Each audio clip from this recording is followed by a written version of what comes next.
This video contains information that may be offensive and disturbing to some people. If you are a viewer and are triggered or shocked by images and need a warning prior to every clip or story being discussed, then please unsubscribe from my channel immediately. My channel covers the harsh reality of even the worst crimes imaginable and is for adults only. For those of you who fit into this category, take this message as your warning and don't watch any further.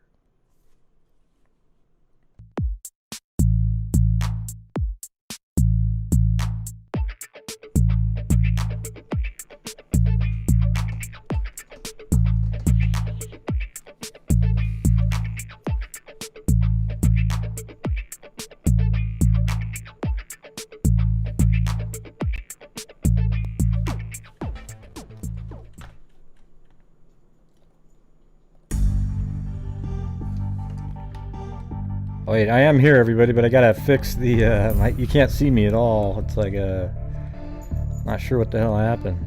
I just realized it's so dark on my camera. Hold on, almost there, and... Oh, there we go. I think. Oh, yeah, okay.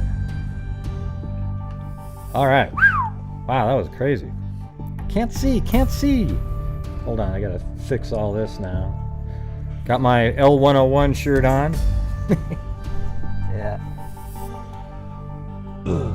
Anyways, I don't know if you guys watched that quote debate, but that was one of the worst, most embarrassingly shitty on both sides debate I've ever seen. And it really, what it is just sort of a microcosm of how divided our country is. Okay?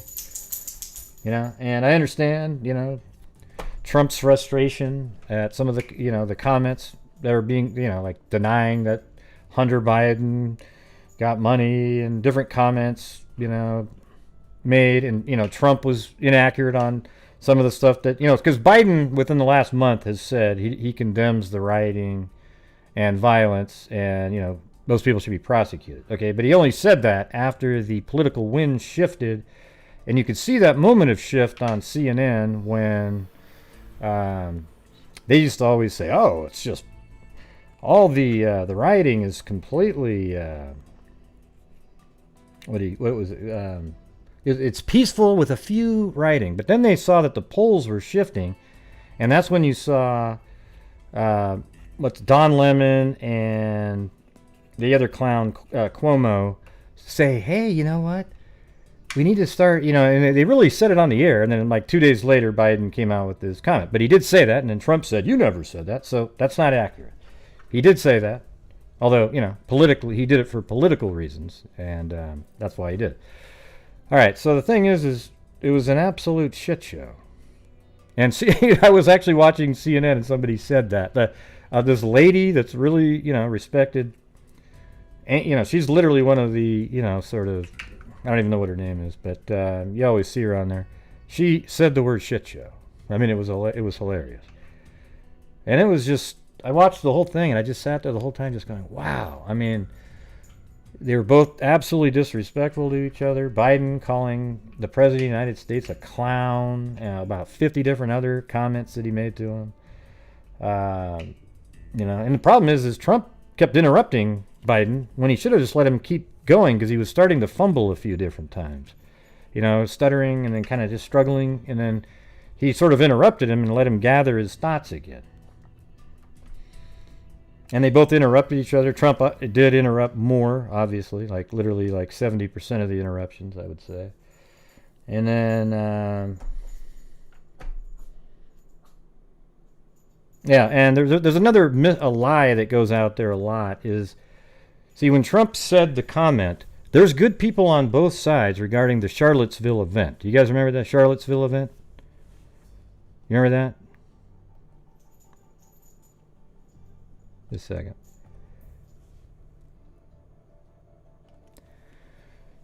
Yeah, you guys remember the Charlottesville event, right?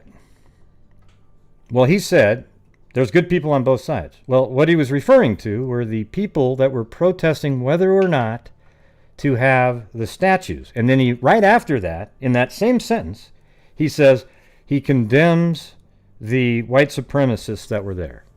He literally said that. But every time you hear it repeated by people like Biden and the media, they always leave that part out, and that's one of the interruptions he made was, well, continue what I said, and he wasn't allowed to say it. It was just, the whole thing was a shit show on both sides, okay? He kept interrupting all the time. Biden was saying all kinds of inaccurate shit and contradicting himself over and over again, talking about, well, you shut the country down, sir. And then, what would you do, Biden? Well, you've got to shut the country down until we stop the virus. Yeah. Okay. Now, whatever it is, all right? Anyways, I don't think America won at all tonight. I think it was just an absolute travesty. You know, maybe Biden will use it as a way to get out of any more debates, though. He'll say, you know what? I don't want to go through that again. And actually, I wouldn't even be like, oh, man, that sucked. Because I don't want to see that shit again right there. I don't know if any of you guys watch that, but does any one of you want to watch that again? I just literally sat through it. I called a friend and go, you watching this? He turned it on for 2 minutes. He goes, I can't watch any more of this. But I watched the whole thing, cringing as I went. Nobody wins like that. And you know what I was left thinking to myself at the very end was, wow, this is what our country has to offer. 350 million people. And we can't find, I mean, even everybody that ran this year, even every single Democrat that ran, I wouldn't want to be president. Okay? And last time, almost every Republican that ran, I wouldn't want. I would say maybe, I voted for Rubio the last time around. Okay? You know, I'll be voting probably for Trump. I will be voting for Trump this time because I don't agree with anything that Biden says, what he stands for. Okay? I think he's full of crap.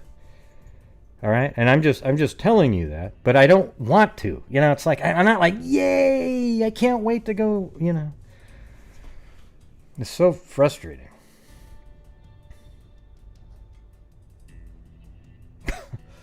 Man, I don't even know. It's just such a crazy. I hate feeling like this. Just watching that. What do you guys think? You know. I don't even know what to say. It was weird. It was really strange. You could see how far, and that's what it's like now in the Senate and Congress. Okay? It's exactly the same. They treat each other that same way, the same venom on a daily basis. Look how they treated Kavanaugh when he ran for the Supreme Court. And then the comments that, like, Lindsey Graham, I mean, that was the greatest speech I've ever heard, but he was so accurate, you know? And it was just, it's just really scary. Man, my God.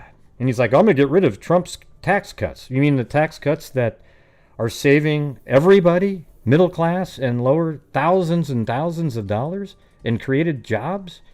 And then saying, listen, Trump, you were president during the largest drop in employment in history. Well, yes, idiot. There's a COVID virus going around. If you were the president, we'd have a 20% because you want to shut the country down. He just kind of kept it kind of slowly going a little bit, and you know, I don't know. I get really frustrated because people can't see a lot of the stuff. Now, I do think I've said it 1,000 times.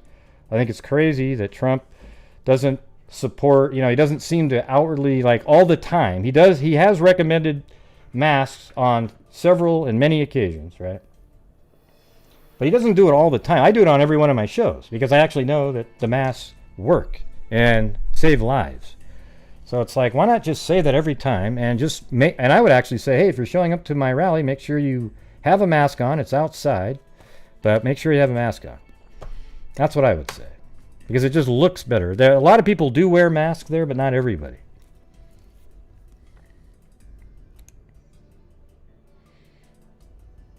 Anyways, did you guys pretty much put a 1 if you had the same feeling that I did?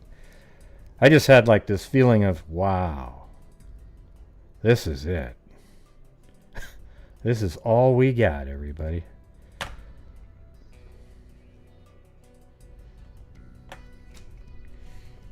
Yeah. Okay, well, at least I wasn't alone. I just sat there the whole time, just going, "Wow, this is amazing." And I don't think it would have mattered who was the moderator. You know, some people go, "Well, Chris Wallace, he really didn't." It was like, what are you talking about? Chris Wallace, he couldn't control him. You know, they just want to say what they want to say, especially Trump. I mean, Trump, he's always been like that. He'll just say what he wants to say.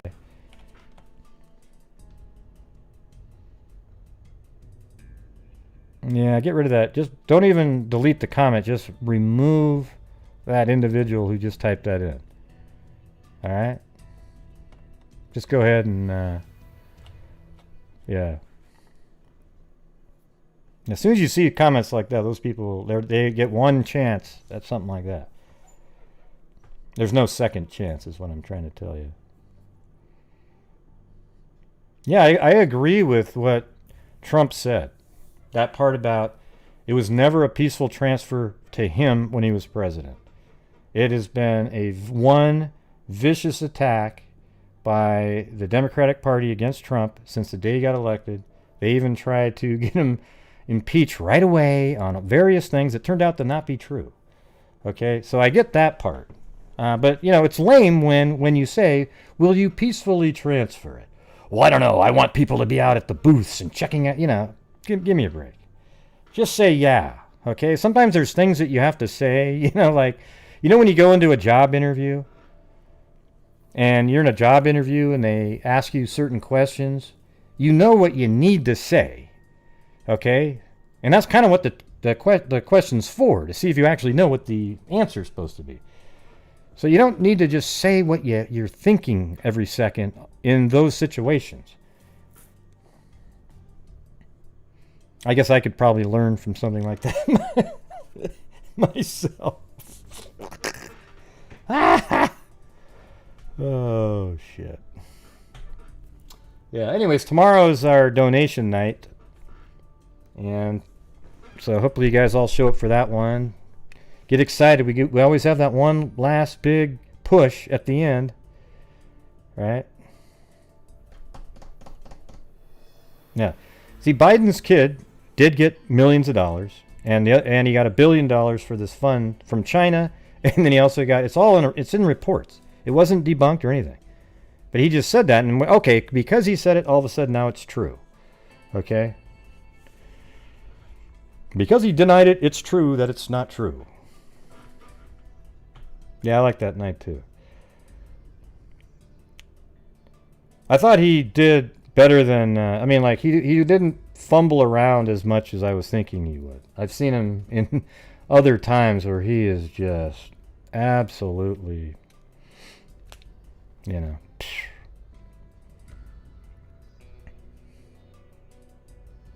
And it's not clips either. I've seen full things where he's just the whole time. And people deny that he actually has earpiece in when he's on the, you know, really? He literally tapped on his ear and went, "Hey, could you remind," you know. I guess that was all just edited film. Yeah, well, one of the mistakes the Republicans made were lowering the bar so low for Biden that even his, you know, stuttering and sort of weak-seeming, you know, moments that he had tonight were better than what people would perceive of it. You know, and now why would they want to do a second and third interview or debate? They're just going to say, "Oh, we just can't do it the way Trump does it. We're just not going to do it. We'll just take our chances," and then leave it at that. If he does now, he doesn't. Why would he want to do a second and third? If I was Biden's campaign, I would literally try to get out of that, but you'd have to do it in a way that seemed acceptable. Because I think if you do it right away, it might be because the feeling of how shitty this debate was is lingering in people's minds, that they would almost accept one of them saying, "You know what, I'm not going to do the debates." Right? If you wait too long, then it'll sort of fade away, and then all of a sudden people will say, "Wow, that's weak." what would be cool is if Trump still showed up to the debates, and they were at, you know.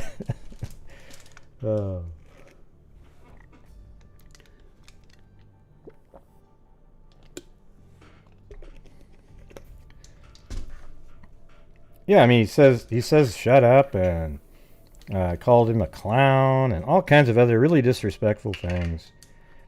You know, he called Trump a racist and shit. It's like, hey, Biden, who's the one that said, you can't work at a 7-Eleven, or you don't vote for me, you ain't black, you know? Hey, thanks, Andrea Ruggiero Drum. Anyways, absolute shit show of a debate, and literally, you know, an embarrassing chapter in American history in terms of debates, because that thing was garbage. All right.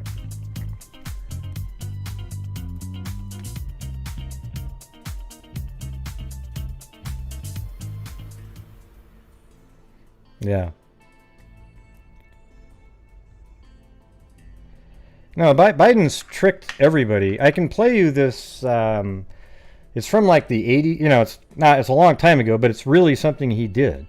He took speeches from various people out there and pretended they were his own. He never said anything like, and in the words of John F. Kennedy or Robert F. Kennedy, he just said the same things, and not just like the general overarching speech, literally like the personal moments in the speech, like, I was driving down the street and a thought occurred to me, and, you know, really like crazy shit. And he never attributed it to anybody. Then he said he graduated the top of his class, which that's a true thing that Trump was saying tonight. He actually graduated in the lower portion, not dead last, but the lower portion of his class. He was a terrible student. So, you know, the media was absolutely horrendous to Biden after that. They were just like, oh my God, this guy's done. This guy's over. And you know what's funny? Those same people are still in the media today. And now they're just all saying nice things. Really? So even after you knew that.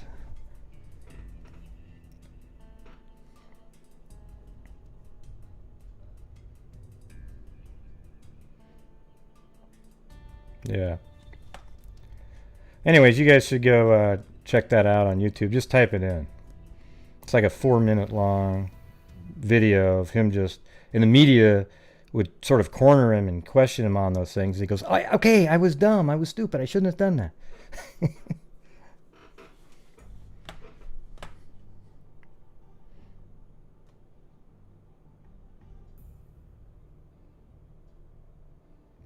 What are you talking about, Laura? Yeah, I'm going to get to it here in a minute. Do you mind? I mean, I'm just doing what I want to do.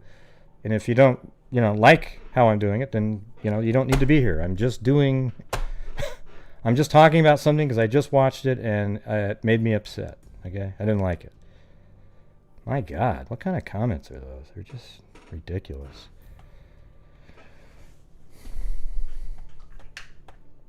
Gosh, can you get the case going? The world revolves around me.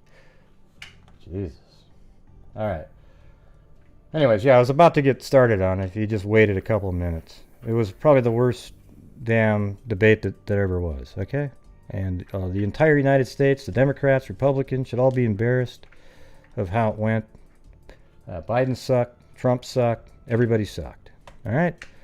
So here we go. I'm going to now switch over to the case now, okay? Is that okay, Laura? We're going to get right to it for you. Hope you don't mind. Maybe took a couple extra minutes.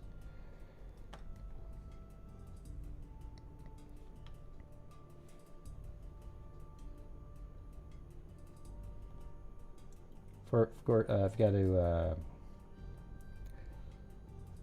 organize that. Let's see. I think I got that in order. Okay. So this is the 1966 Sims family murder. Okay? Here we go.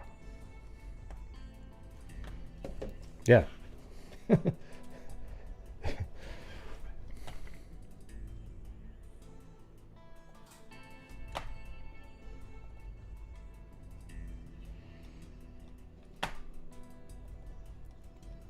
All right, so here we go. The professor's kin shot murdered.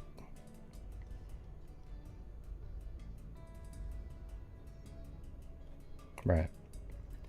A Middle Tennessee State University assistant professor. Hold on one second, I gotta read something. Yeah. So we're getting started, Laura. Here we go.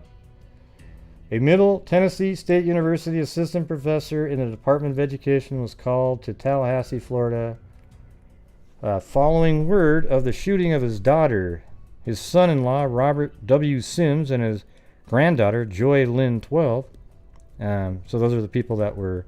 So it was his son-in-law, Robert W. Sims, and his granddaughter, Joy Lynn, 12. Okay, but at the time, his wife was shot too, but she lived for a while. According to word received by Dr. James Solly and his wife about midnight Saturday night, his daughter, the son-in-law, and granddaughter were trussed and murdered by an unknown assailant. The murders were discovered by another Sims daughter, Norma Jeanette, who had been away from home during the evening babysitting. Mr. Sims was Director of Information Systems for the Florida Department of Education and was a nationally known expert on computer systems. Dr. and Mrs. Sully were driven to Florida by Dr. Robert Abbott of the MTSU faculty. Officials in Tallahassee, this is another Tallahassee case, are seeking clues to the murders. Mrs. Sims was said to be in critical condition with bullet wounds in the head and leg. So she was still alive in critical condition.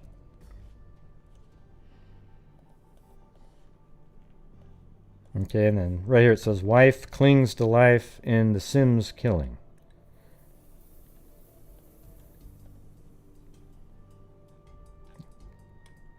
And it looks like that's actually master bedroom of the Sims home where murder victims were found. Daughter glanced in the room, called neighbors for help.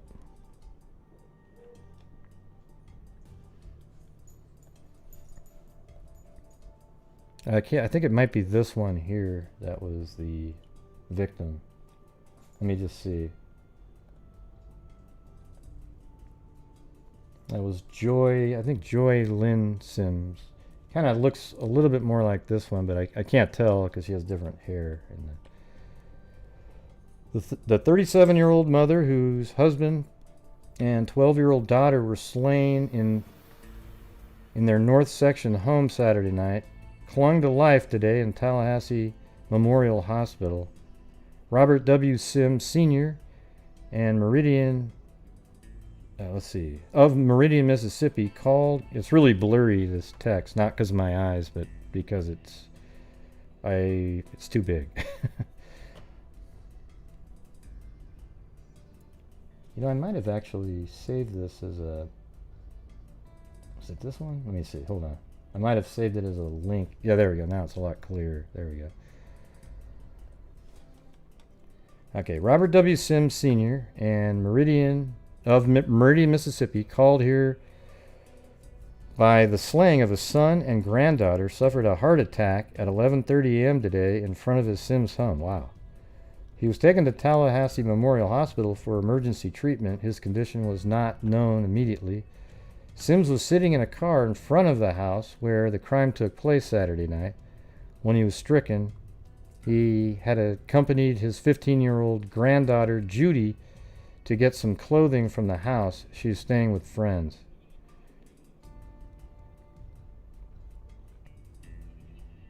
All right, let me go to this.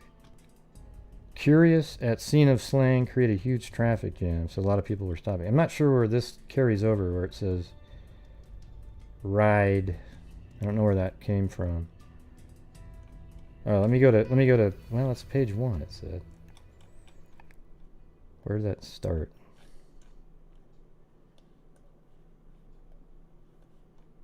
It's weird. It's almost like it... See how it says ride on a search for both clues? Just it starts in the middle of a word or sentence, and I don't see where it came from. Doesn't look like down here. Interesting. Mrs. Robert W. Sims was reported to be still in critical condition at the hospital this morning. Her husband, 42, director of data processing for the State Department of Education. And their daughter, Joy, died Saturday night of gunshots and stab wounds. The 3 members of the family were found by another daughter, Norma Jeanette, 17, known to her friends as Virginia, upon her return from the FSU Mississippi State football game. They were tightly bound, gagged, and blindfolded. That's crazy. Leon, or I think it's like Leon Sheriff W. P. Joyce, or is that a place, Leon? Maybe. Leon Sheriff W. P. Joyce said today that every available man in the department was being used in the hunt for the killer or killers. Days off and leaves have been canceled in both the Sheriff's Department and the Tallahassee Police Department. The Florida Sheriff's Bureau also is assisting in the investigation under the direction of Leon Sheriff's Department. Sheriff Joyce said that no significant clues, no leads, no suspects, and no motives have as yet been uncovered. He said a number of persons have been questioned in the case and released. Assistant Police Chief Bob Mage and Sheriff Joyce were scheduled to meet this morning to develop a plan of investigation. Let's see what's on page 2. Whole bunch of stuff on this one.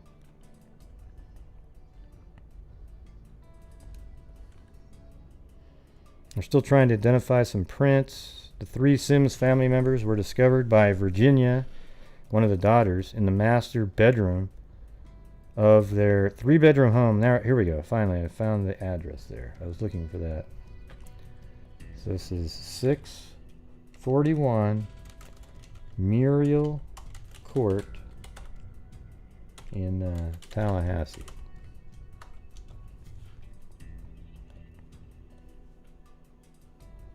And I bet you it's, well, God, sometimes those kind of buildings get torn down. Huh. So is that the court right there? Let's see. Ooh, they actually went back there. Nice.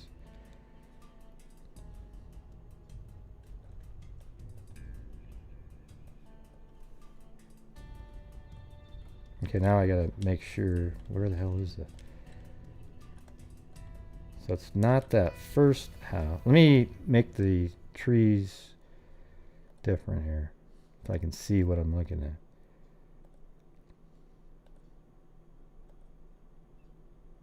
All right.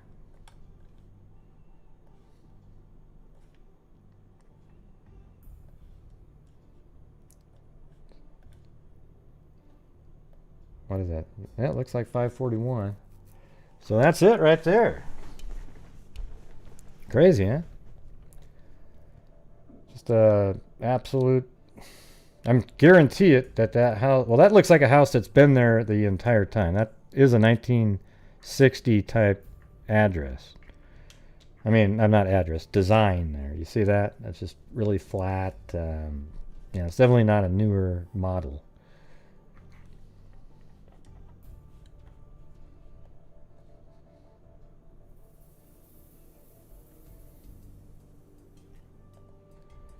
Okay, I'm going to put a pin here.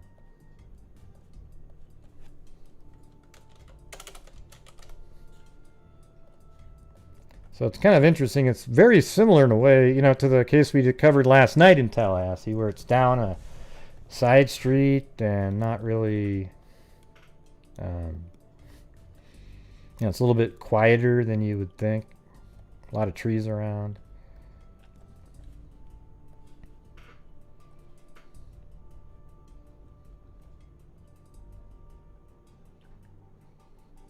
Okay, so 641 Muriel Court. Sims was killed with a single shot in the head. Joy died from 7 stab wounds in the chest and abdomen. Sims' wife, Helen, was shot 3 times, once in the leg and twice in the head.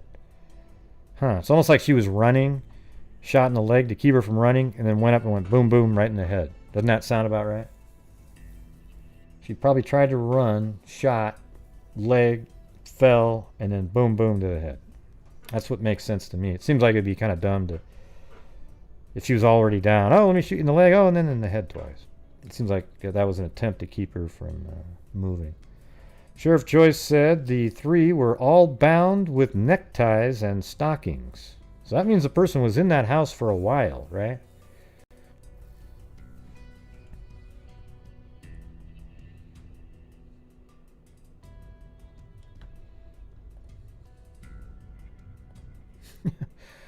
Yeah, we always get the dumbest people that show up in here. You know, the trolls.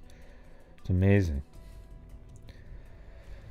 All right, let's go that again. So Sims was killed. The man, with a single shot in the head.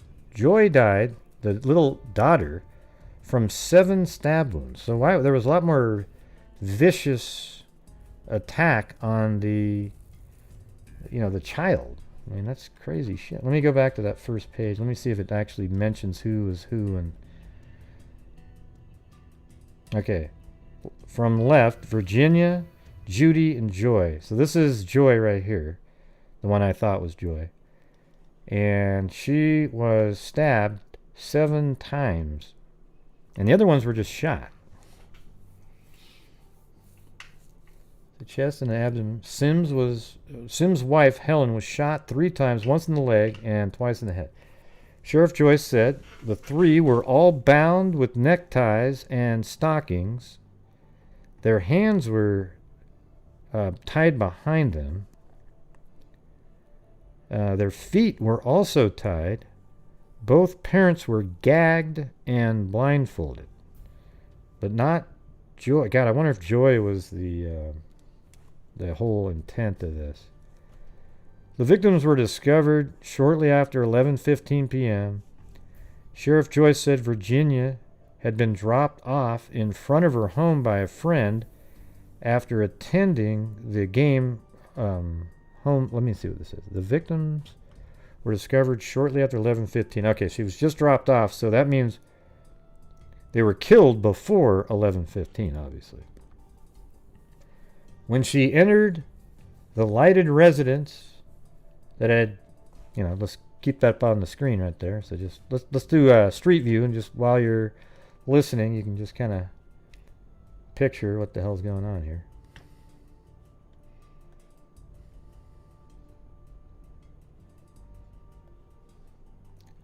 All right, so she was dropped off in front of the house here. When she entered the lighted residence that had been the Sims home since 1956, she went into her room to leave her purse. As she walked out, she glanced into her parents' room across the hall and saw the 3 bound and bleeding at the time. So, man, if they're still bleeding, you sort of wonder, well, the mom was still alive, obviously. But if the rest of them are bleeding, that means the killer was there not much long before that, I would imagine. Virginia is what it was reported, ran into the room and then tried to call a neighbor, Jim Hadaway, at 640 Muriel Street. So this is 41. That person would be on the other side of the street.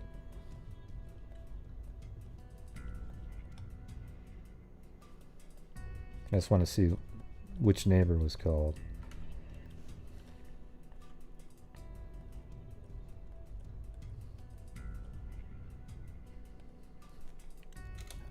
Wait, she's 640, not... Hold on. Yeah, 641, so 640 would be across the way. Oh, it's the one, looks like the one right next door then. Yeah, it's right at the end of the street there. I mean, it's got to be the one right next door, but it's not the one across. Oh, Jesus. Look, I just ended up in space.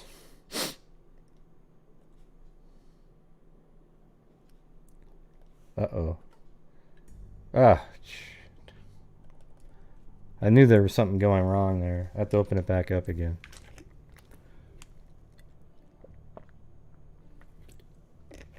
Nope, I only had that one pin, but I know the addresses now, so it's not a big deal. Thanks, Lee D. Yep, just a cup of coffee. Of course, when you talk about, I think the politics part at the beginning, everybody gets like, oh, geez, here we go again. But I was just being honest. Horrible. One of the worst things I've ever seen. Embarrassing. All right, let's see. Yeah, so I lost that pin, but I know where it was. 640.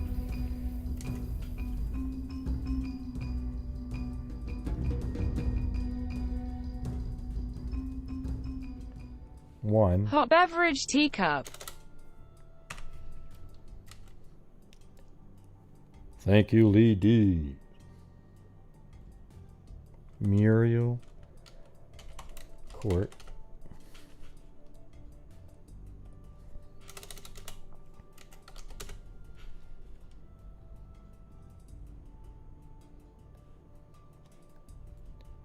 Okay, let's go back down there. Now I already know where the other one is. It's the one at the end of the street right there. And this one is 641.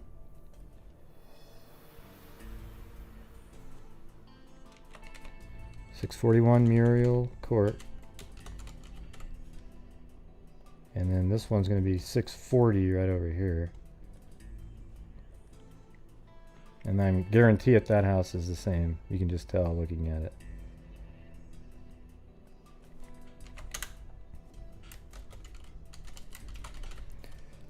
Okay, now save those before you lose them.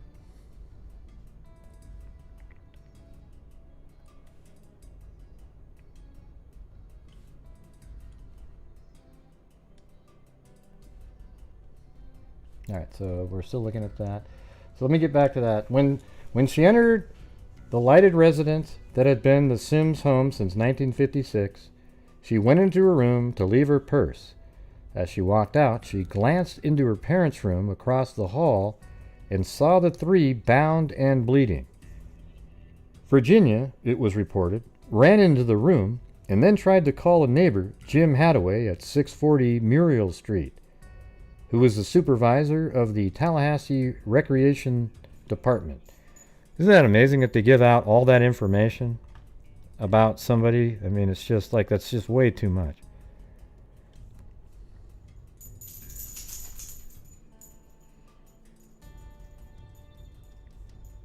Hey, James, how will I go down? Hey, no, let me put him back in here. Hold on a second.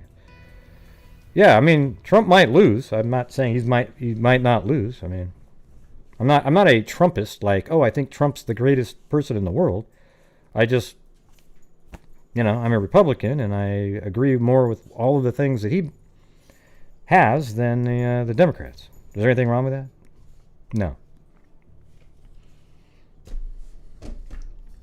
Go ahead, James True Clown. And that name is really accurate for you. It's awesome.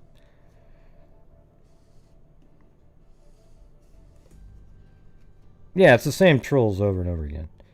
But, I mean, it's okay. I don't mind. I'm not like, like this, wow.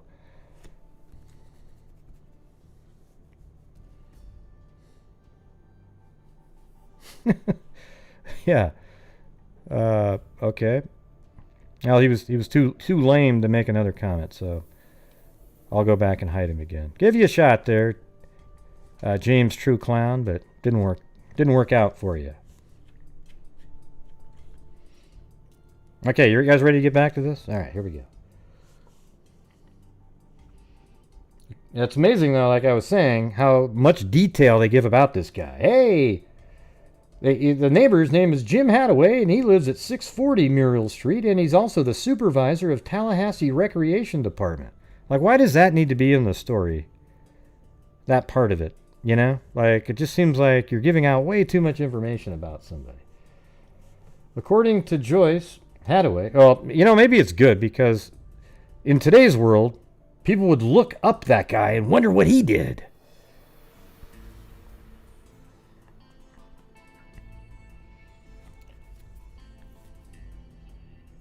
After getting the address of the Sims home from her, what Russell Bevis of the funeral home described as a terrified voice, he and his son Rocky raced to the home in an ambulance. Meanwhile, Virginia had called Hadaway's house again and reached it.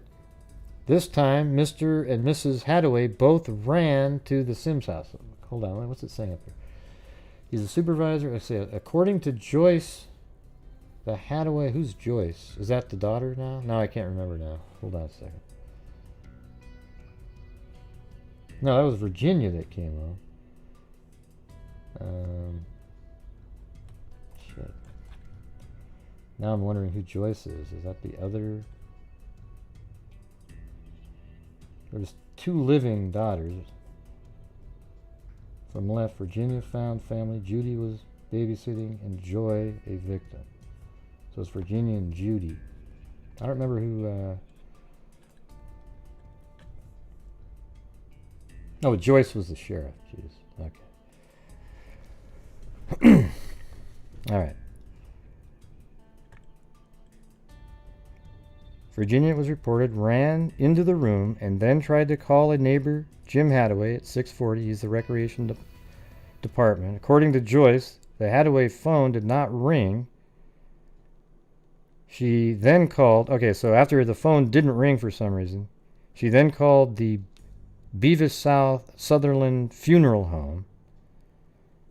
After getting the address of the Sims home from her, in what Russell Bevis of the funeral home described as a terrified voice, he and his son Rocky raced to the home in an ambulance. Meanwhile, Virginia had called Hadaway's house again and reached it this time. Mr. and Mrs. Hadaway both ran to the Sims house. Okay, that all makes sense now. Beavis, I mean, believe it or not, there really were people named Beavis, okay? Fortunately, the other name isn't there. I didn't want to do the joke. All right.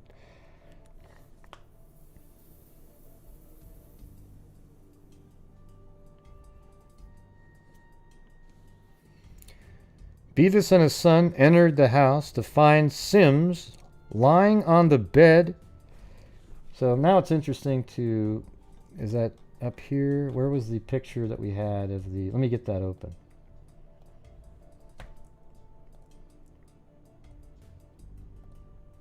Yeah, it was this one right here. Hold on. So there's the bedroom, right? So that means he would have been lying on this bed right here, I would imagine.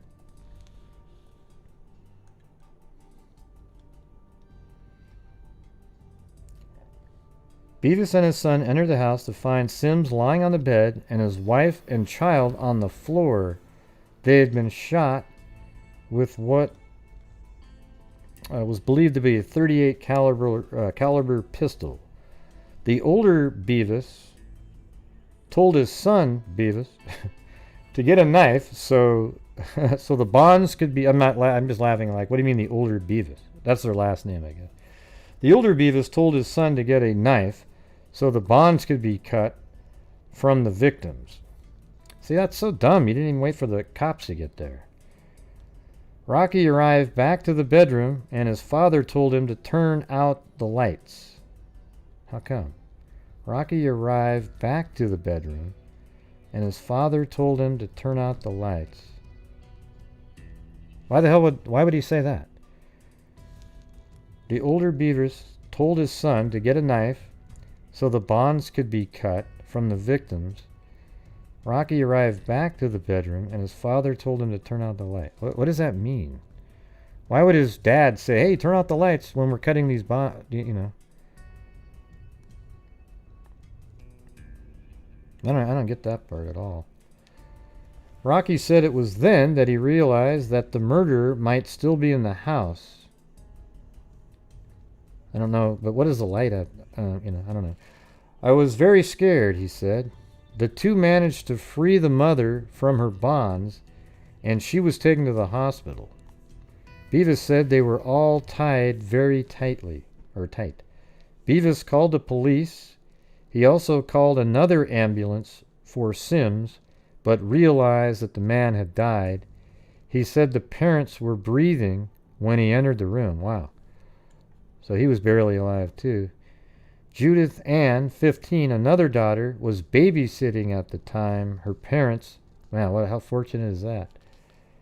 The time her parents and sisters were discovered and was taken by friends to the Hadaway home. Here she met her sister and spent Saturday night, and relatives from Mississippi have come to... Man, how crazy is that? So both the other daughters that lived spent the night at the neighbor's house, all night too, and then waiting for their relatives from Mississippi to come to Tallahassee. Man, what a nightmare night that would have been.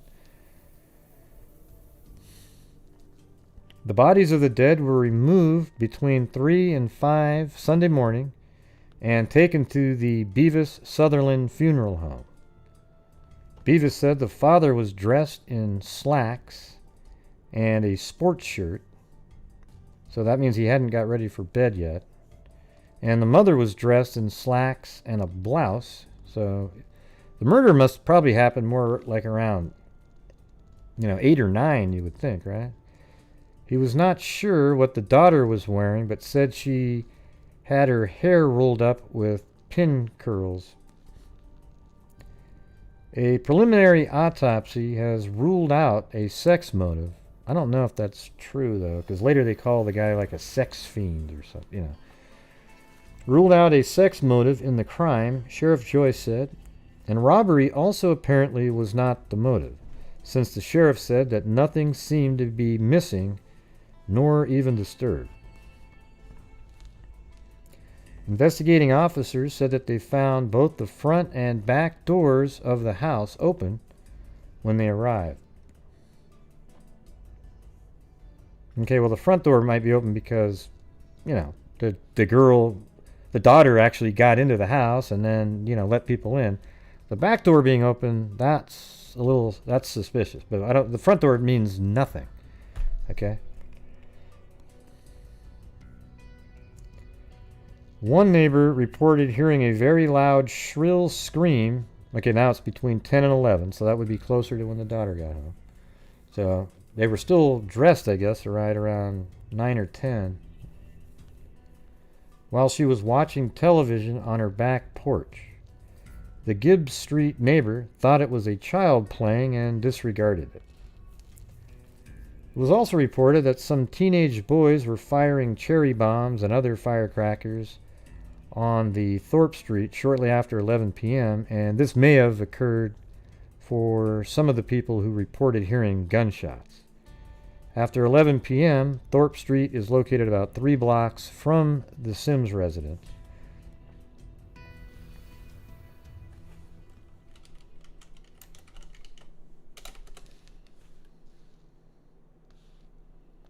Okay, so that's Thorpe Street right there. So yeah, right on this street, there are some fireworks.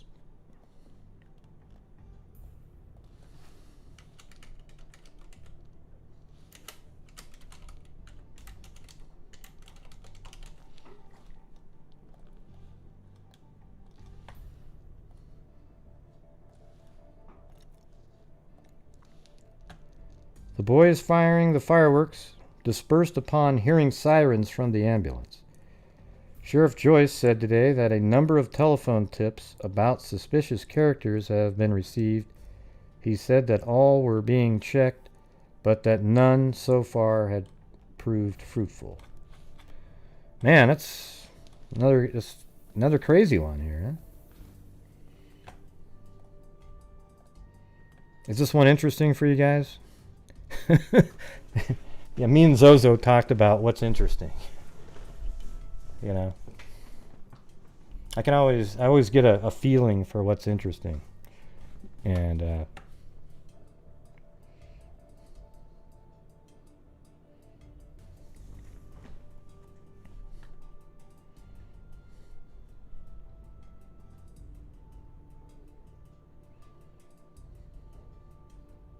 yeah. So here's how it works, everybody. I'm the only really, the channel of live YouTubers that donates a shitload of money. So think about that sometimes when you're over there just like a freaking slot machine donating to a produced show, okay? Because there's a new channel out there that's literally a live show that's produced with, you know, literally earbuds and a producer telling what to say here and there, you know, queuing up stuff, producing all that shit. And I'm just a one-man operation, all right? I don't have a producer. I don't do a damn thing. We've donated $13,500 this year, and it's going to be a hell of a lot more than any of them, all right? I don't even want to say what it is.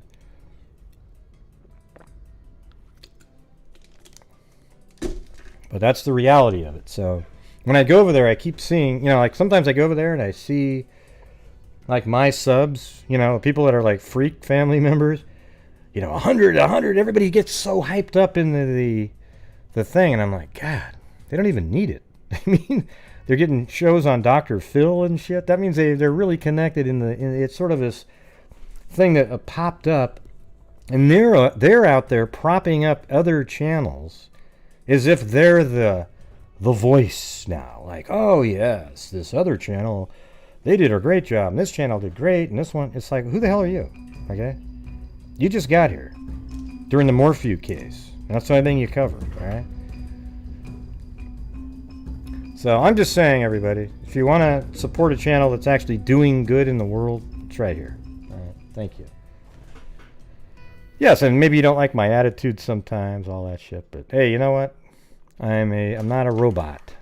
All right? I'm not a robot.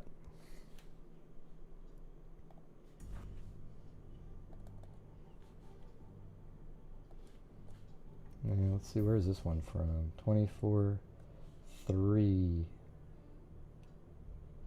There were so many articles on this one.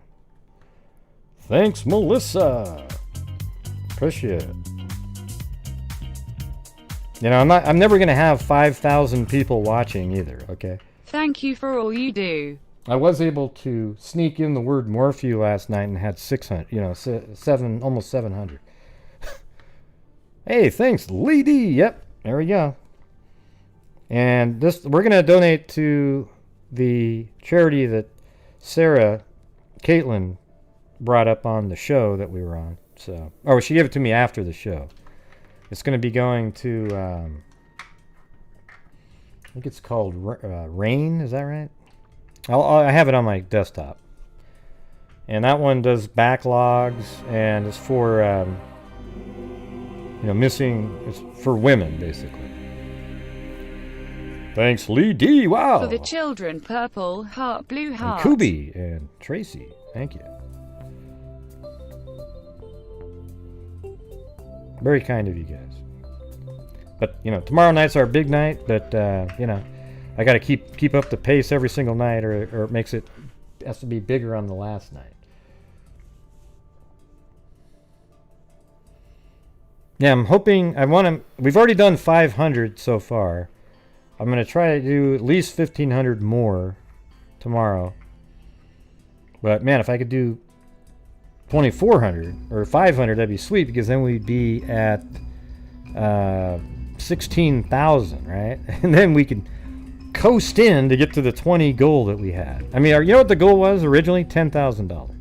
It wasn't even that, I don't think, at the beginning of the year. Thank you, Gray. But it became 10,000. Oh, you're welcome.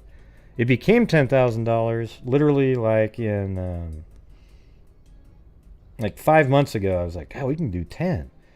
And then it just started becoming so much better that I was thinking, okay, now we're at 13.5, and we've got, after this month, we've got October, November, and December, right? So that means I don't even have to have great months, and we can get in there, and that's MUNTS, right, Jenny Penny?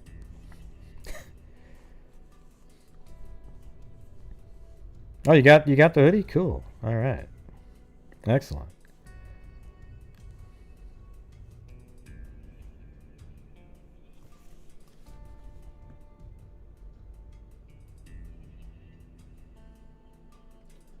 Three A and B.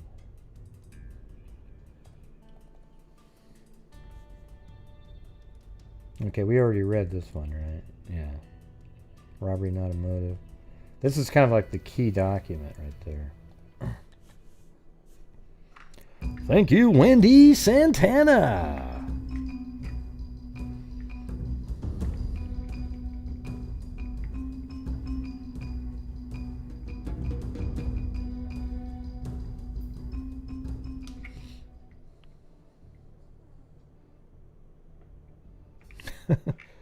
Oh, yeah. All right, here we go.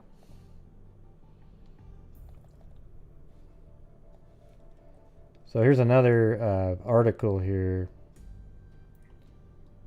It's just this on the 24th there was just a ton of articles in the paper. So this is it. Hey, thanks, Gene Fish.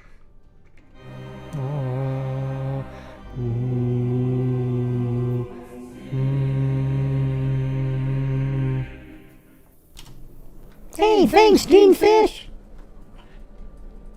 And you too, Wendy Santana. And all the rest of you. Hey, thanks, Mary Lou. I didn't even know you were around.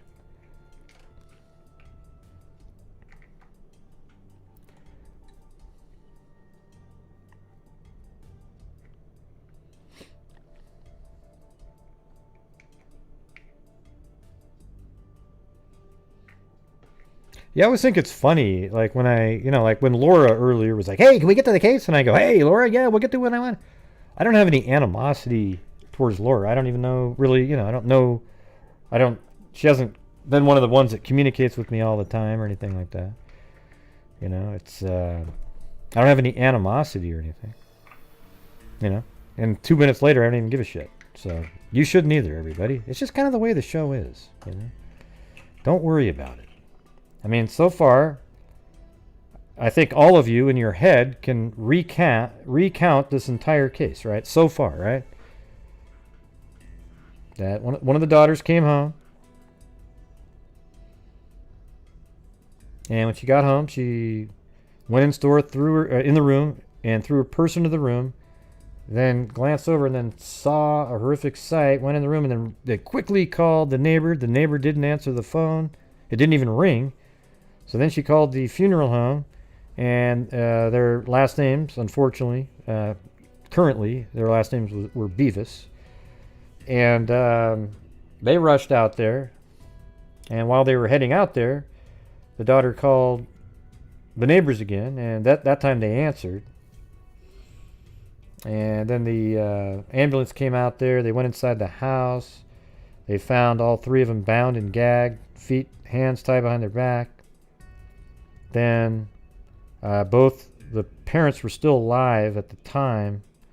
Robert Sims died, though, while they were there, and the mother stayed alive for a couple days, I think, but never regained consciousness. The daughter was stabbed, Joy was stabbed 7 times, apparently. The mother was shot in the leg and twice in the head, and Robert Sims was shot in the head once. All right, see all that? Just from that, rereading that a few different times, okay? So there you go. We all have it memorized, right?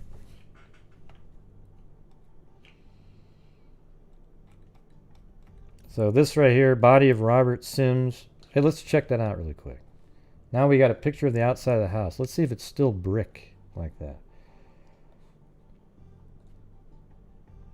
I bet it looks exactly the same. I can already see the bricks. Hold on. Yep, there it is. They don't still have that little mailbox thing that was there because people don't do that anymore.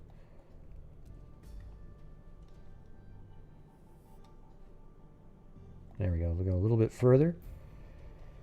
And here we go. See, it looks just like that. There's the door, and there's that window that you can still see, and it looks like, see, there's the window. It even has the little bottom of the window like that one does.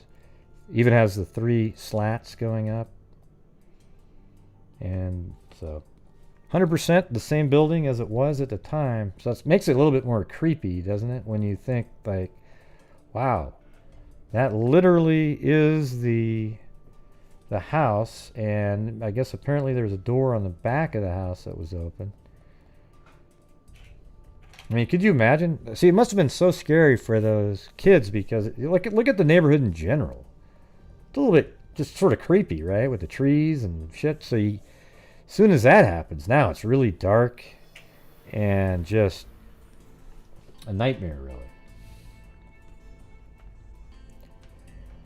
Two teenage sisters, their familiar world suddenly torn apart by tragedy today, were reported taking things well. They are Virginia, 17, and Judy, 15. So obviously those pictures that we see are pretty old.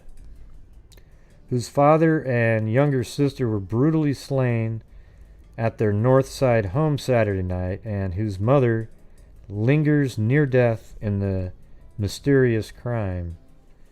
It was Virginia returning from the Florida State-Mississippi State football game who found her 12-year-old sister, Joy, dead, her father dying, and her mother critically wounded.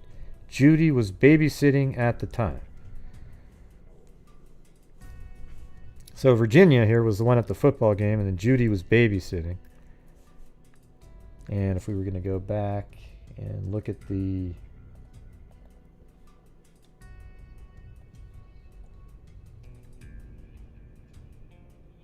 Yeah, so this is the one that was babysitting, and this is the one, Virginia, that's 17. So these are probably just pictures. Obviously, that's just a photograph of a wall that has pictures of them. When I would say that that's probably 5 years before. These pictures were taken like 5 years before. So maybe she was 12, 10, and 7. Does that look about right? I mean, for you that have kids, does that look like maybe she's 7, 10, 12 maybe? Or maybe even a little bit more than that? Like, what do you think? Like maybe 6 or 7 years maybe?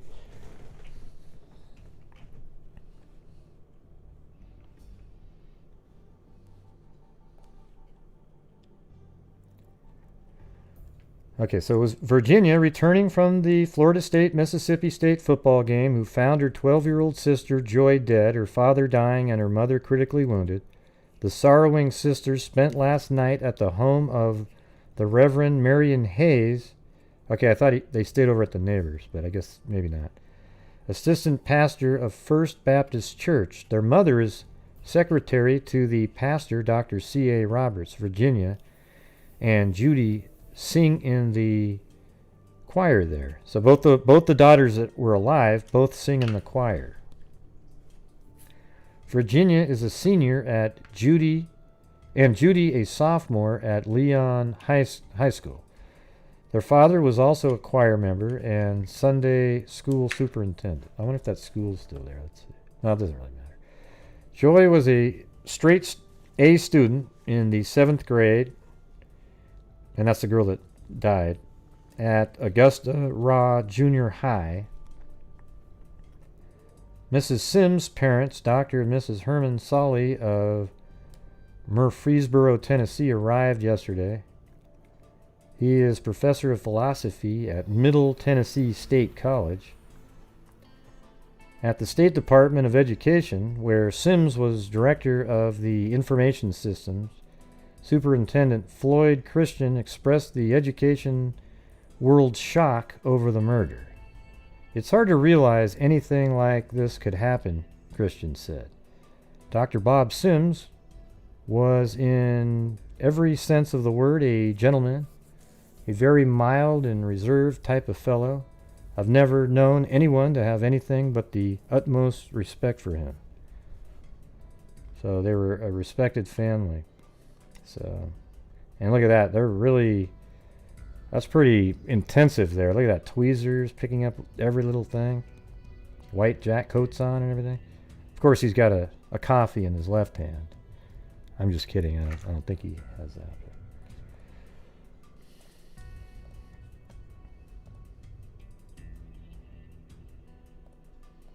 All right. I'm just looking through these. Let's see if this has any new information on it. These are all from the same day, basically. Let's see if it says anything different. Robert W. Sims, Florida nationally known education computer expert, and his 12-year-old daughter were bound, gagged, and murdered in their home last Saturday night. Sims' wife, Helen, 37, was shot twice in the head and once in the leg. She was in critical condition at the hospital. And Leon County Sheriff William Joyce said, "I'm surprised she has lived this long. She's been unconscious since they found her." Mrs. Sims is a daughter of Dr. James Soley of Murfreesboro. Let's see. The bodies were discovered by another daughter, Norma Jeanette, 17, known by the name of Virginia to her friends. She had been away from home babysitting and found her parents. Let's see. Norma Jeanette, 17, known by her name of Virginia. That's inaccurate right there. See, she was at the football game. It was Judy that was babysitting. Said known to her friends, she had been away from her home babysitting. She was at a football game. Another daughter Judith Ann, that's Judy, who was away babysitting. That one's accurate. Authorities asked the family she was with not to send her home. Relatives from Mississippi arrived yesterday. So I thought she was at the family at the end of the street there. Police said they have not established a motive for the attacks. They said nothing in the house was disturbed and ruled out robbery. Neither female victim had been sexually attacked. They said there were no signs of a struggle. Police Chief Frank Stoudemire called it the worst crime I have ever seen in 28 years of law enforcement. He said the three were bound and gagged with neckties and nylon hose. Yeah, by the way, that was probably before they made pantyhose intentionally weak. I don't know if you guys knew this or not, but when pantyhose was invented, and don't ask me, I don't even know why I know this. I think it was, I was looking up like built-in obsolescence. They used to be incredible. Like you'd buy a pair of pantyhose and it'd last you for a year, right? But then the makers of pantyhose were like, you know, they don't pay that much for them anyways. But the damn things, when you, they don't ever break. They don't ever break, right? So then they made them so that they tear easily, so that you'd have to keep buying different ones. And that was built-in obsolescence. Isn't that lame? You know, they had a version that was way better for everybody. You know, it wouldn't cost you so much, but they were thinking, you know, how do we make more money? We have to have these things break down. Yeah, nobody wears those anymore. You're right, Patricia. How's it going, Patricia? I bet you thought the same thing as me watching that damn debate. Huh? It was just worst. Just everything was so, God.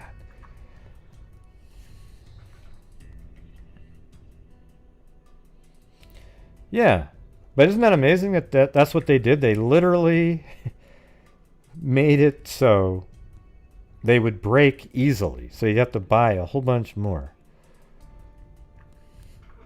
And they did the same thing with light bulbs. You ever notice how there's that one light bulb that's in a museum that's been going on for like 100 and something freaking years? Well, they were like, we can't have it like this. You need somebody to have to keep buying a light bulb. So then they made it where that little film kind of wears out after a while.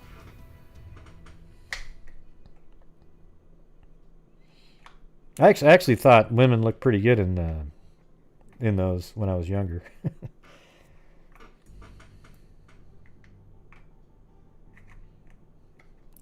Hey, Gene, that's TMI. TMI, okay? Great to know, but yeah.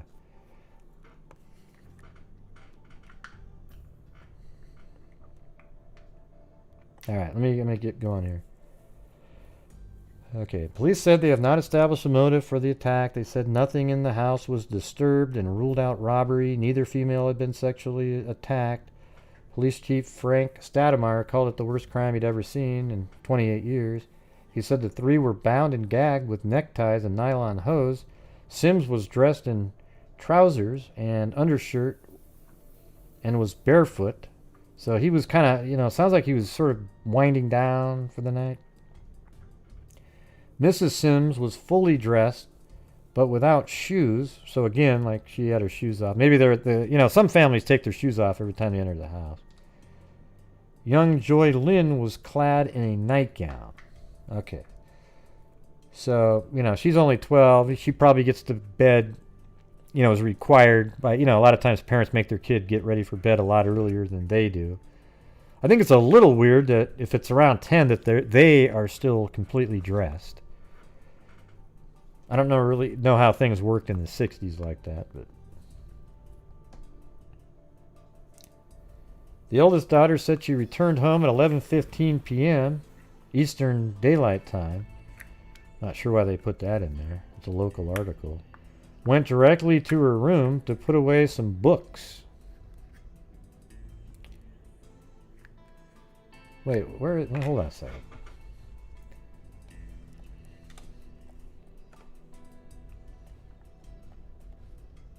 Where am I? I thought this was in...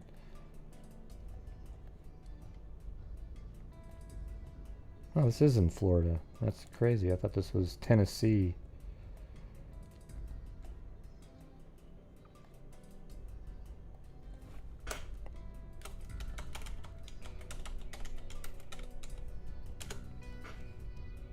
Yeah, so Tennessee's way over here. Tallahassee. Oh, that's the Tallahassee. Interesting. I wonder how... I even typed in Tennessee and it went here. But anyways, never mind. It's Tallahassee, Florida, okay?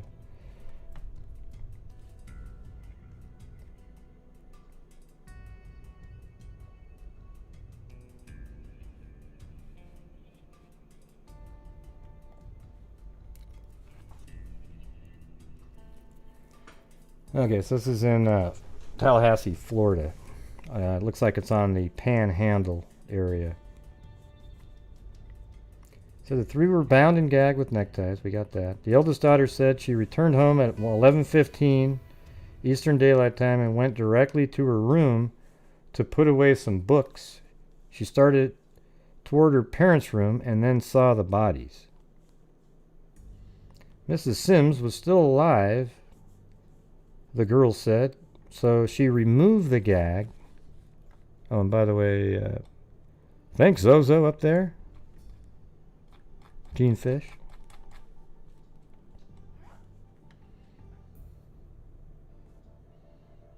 Still alive, the girl said, so she removed the gag from her mouth before calling an ambulance and neighbors who notified police.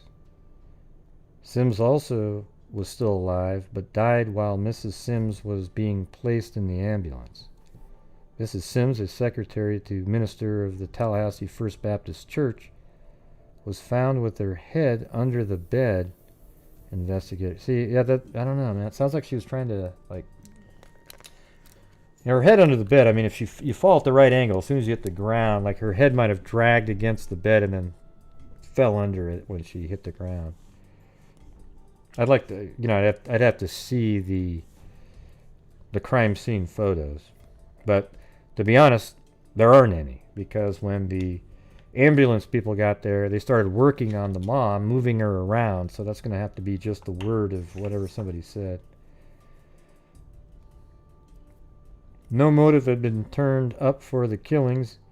He said nothing was disturbed, not so much as an ashtray had been moved as far as we can tell. Joyce said a radio and a television set were on, and apparently the 12-year-old had been using oil paints in the dining room, earlier in the evening, Neighbors said they heard nothing unusual. Investigators said the house might have been entered by a back door, although there was no apparent forcible entry. Yeah, now it was 1966. Maybe people didn't lock their doors that much.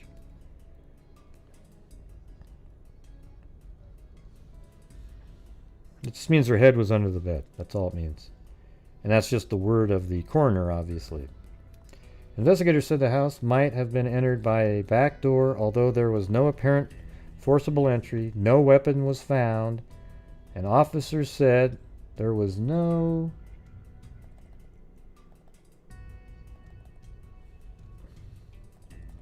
Hold on.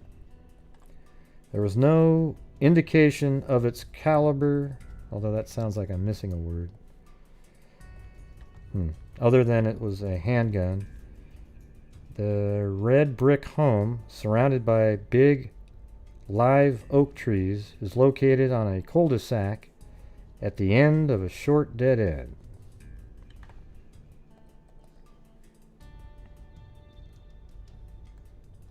Oh, uh-oh. Oh, we're going to do that again?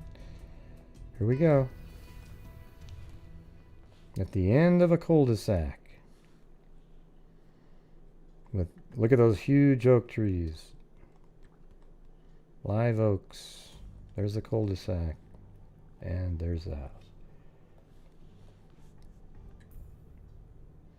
Neighbors who returned home from a night football game at Florida State University about an hour before the deaths were reported said the Sims house was ablaze with lights.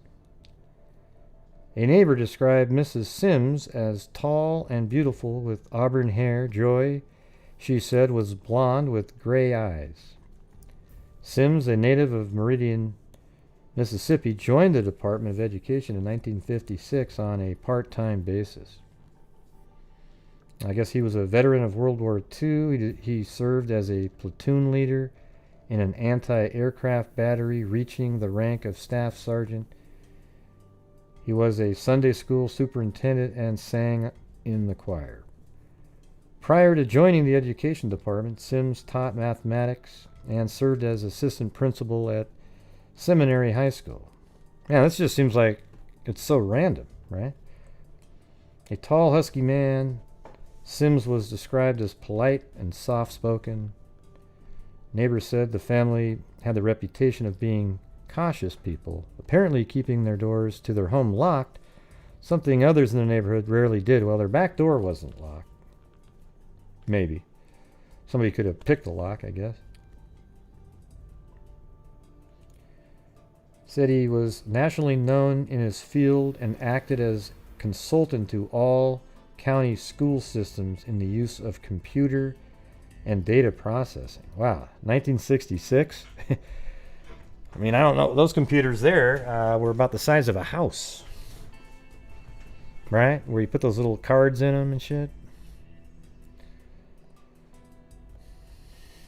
Alright, so now we're moving on to the next day, finally. I mean, this is just... See, here's what's weird is now the next day you got this experts think Sims killed by pervert. Well, that as soon as you hear the word pervert, then there's sexual motive in that one, right? A state crime expert theorized yesterday that a sex pervert bound, gagged, and murdered educational computer specialist Robert W. Sims and his 12-year-old daughter. Ed Yarborough, director of the state sheriff's bureau, which is cooperating in the investigation, offered the theory but did not win the support of Sheriff William P. Joyce, probably because they said that there was no indication. Joyce said examination of the child and her mother, Mrs. Helen Sims, 37, who was shot twice in the head and is unconscious and in critical condition, showed they had not been sexually molested. Of course, it could have been a pervert, Joyce said, but I cannot say that sex was a motive. Officers have been stumped for a reason for the bizarre attacks. Saturday night at the Sims home, police hoped yesterday that Mrs. Sims would regain consciousness long enough to shed some light on the crime that Police Chief Frank Stoudemire called the worst he had seen in 28 years. Yarborough said it was his opinion that the attacks... See, I mean, it could be exactly what he's saying. And it may have been that, maybe the one daughter came home and he knew there was people outside and he bolted out the back door. It could be that he came through the front door, he was let in, somebody that they know. He killed them, and then he exited out the back door, and that's why that door was unlocked. Right?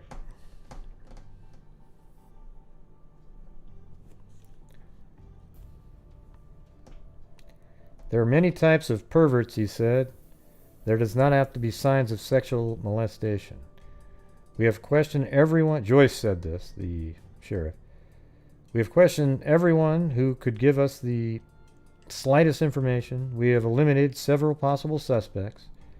We have not enough to arrest anyone, but we are talking to everyone from disgruntled employees to known perverts. Well, why are you talking to perverts if you just disagreed with the other guy? Mrs. Sims, an attractive auburn-hair secretary to the minister of a Baptist church, was not expected to recover. White-coated detectives working behind a barricade searched for clues at the Sims middle-income home. Sims was head of the State Department of Education. Yep. Sheriff Joyce, who clamped a tight security lid on the investigation, revealed the 3 victims were all bound, gagged, blindfolded, with neckties, women's stockings, and parts of a woman's slip. Man, so this guy was just there. You know, he probably even had, you know what's sad about this one? He probably had the father, probably held at gunpoint, because we know there was a gun there. He probably had him tie, at least get started tying, just like James DiMaggio would do. You know, tying up the other victims, right? Because how would he do that? He probably had them tie up, maybe the father even, tie the hands and, just, I think that's probably all he would have had to do was tie their legs and hands behind their back. Then he came over, the killer, and then he put the gag on all of them. What do you guys think of that? Yeah. I just think he had the father at gunpoint. We know that there was a gun at the scene because they were shot with .38 caliber. The father was shot in the head once. The mother shot in the head twice. He seemed to be particularly angry with the women, right? He shot the mother 3 times. One of them could have just been to subdue her, but then 2 times in the head. The father was only shot once in the head, and that's it. And then the daughter, though, was stabbed 7 times. So, I don't know what's going on. It's just really strange here.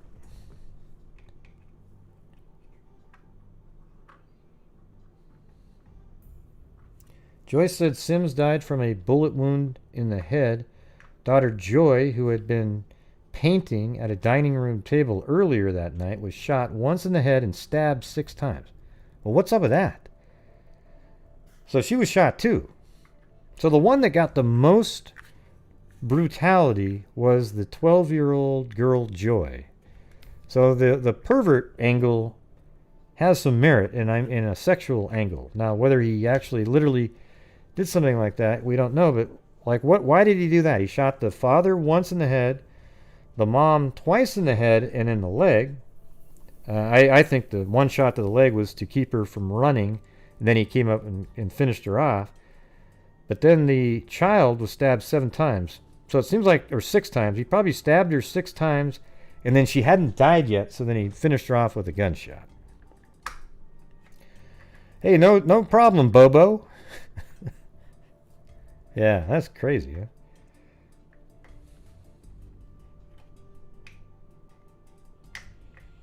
Word of the gruesome crime sent a wave of fear over Tallahassee, and hardware stores reported a run on door locks and chains and handguns. One variety store sold out of its stock of nearly 100 Thanks for all locks. that you do, Gary. No problem, Bobo. Yeah. One variety store sold out its stock of nearly 100 locks and chains in a few hours Sunday. The deputy sheriff stationed outside Mrs. Sims' hospital room in case she would regain consciousness. Surgeons removed 1 bullet from her head, but said she was too weak to attempt to remove another one. Sims, well, I mean, why not try it? If she's going to die anyways, Sims' office was padlocked. Investigators said they would comb his files for such things as threatening letters. All his neighbors and acquaintances were all being methodically questioned. The other 2 daughters, Norma Jeanette 17 and Judith Ann 15, were being were being cared for by grandparents. They were taken back to the brick house at 641 Muriel Court to remove a few personal items. Thanks, Miss Gus. Jeanette called Ginny, discovered the carnage. Let's see. Jeanette called Ginny, discovered the carnage about 11:30 p.m. Saturday when, I don't think her name was Jeanette. Oh, that was the other name, right? Yeah. Growing heart, growing heart, growing heart. Yeah, it was Virginia was the older one. So Virginia discovered the carnage about 11:30 p.m. Saturday when she returned home from a babysitting job. Seeing that her mother was still alive, she called an ambulance, and her neighbor, neighbor city recreation director James Hadaway, please come over quick. She told him something terrible has happened. Sims, a large man who was born in Meridian, Mississippi, was lying on his side on the flowered spread on the king-size bed that dominated the master bedroom. There was a gaping hole in his head, and blood had soaked through the mattress onto the floor. Jesus. Mrs. Sims, mother and father, Dr. and Mrs. James H. Soley in Murfreesboro, Tennessee, and whatever. Okay, let me move on to the next link here. So now we have the next day in the paper. So this is the 26th. I want to see if there's anything new. It seems like they always add like one little piece. Like that was something new, right? He was on his side, huge gaping hole in his head, and then blood seeping through the mattress and onto the floor. Yeah, there was definitely a lot more hate towards that child. There's no doubt about that. 6 stab wounds. See, the stabbing is personal and shows there's a lot of anger and rage in that. 6 stab wounds. And I have a feeling that she was stabbed 6 times first, then shot to make sure she was dead.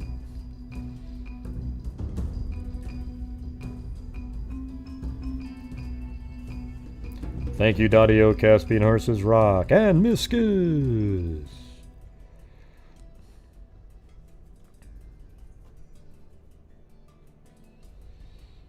Police stood guard outside a church Tuesday while funeral services were conducted for Robert W. Sims and his 12-year-old daughter Joy Lynn, slain by a mystery killer who seemingly left not a clue. While the Reverend C.A. Roberts blessed these gentle Christians and prayed for the grieving family, the wife and mother of the victims, herself critically wounded by the gun that killed Sims and the child, fought for her life in a hospital. Police said their best chance of unscrambling the strange case hinges on Miss Helen Sims' recovery. Yeah, but actually that never happened. 2 other teenage daughters of the Sims, whose absence from their home last Saturday night apparently saved their lives, told police they could not provide a single clue. Think of how they feel. Authorities, however, were keeping close watch on the surviving girls, and this was the reason for the police watch outside the church.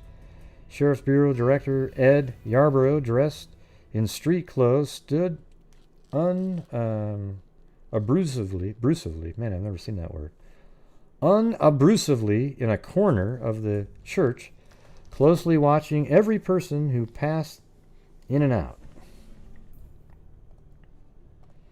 Hold on a second. I'm going to look that damn thing up for myself. Unobtrusively.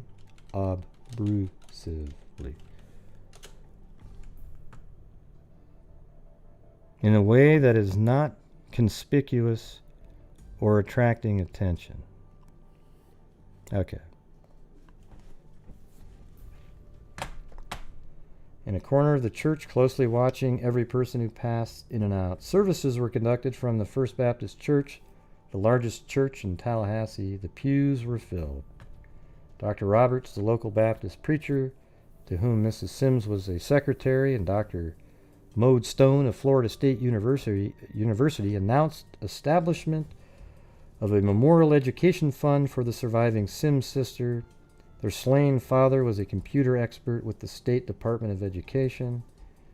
42-year-old Sims also was superintendent of the Sunday school at the church.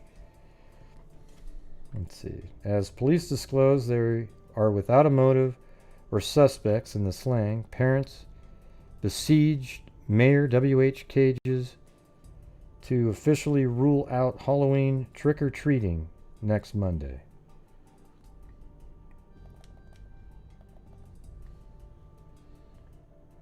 Until they got the killer in custody, Cage's made no immediate decision. Sheriff W.T.P. Joyce was disappointed that lengthy questioning of the Sims sister failed to provide any help in the case. But the first time, Joyce said, he was slightly hopeful that 37-year-old Mrs. Sims might recover from her wounds. She has not been conscious since Saturday night when the assailant entered the modest Sims home, tied, gagged, and blindfolded her husband and Joy Lynn. Alright, then the following day,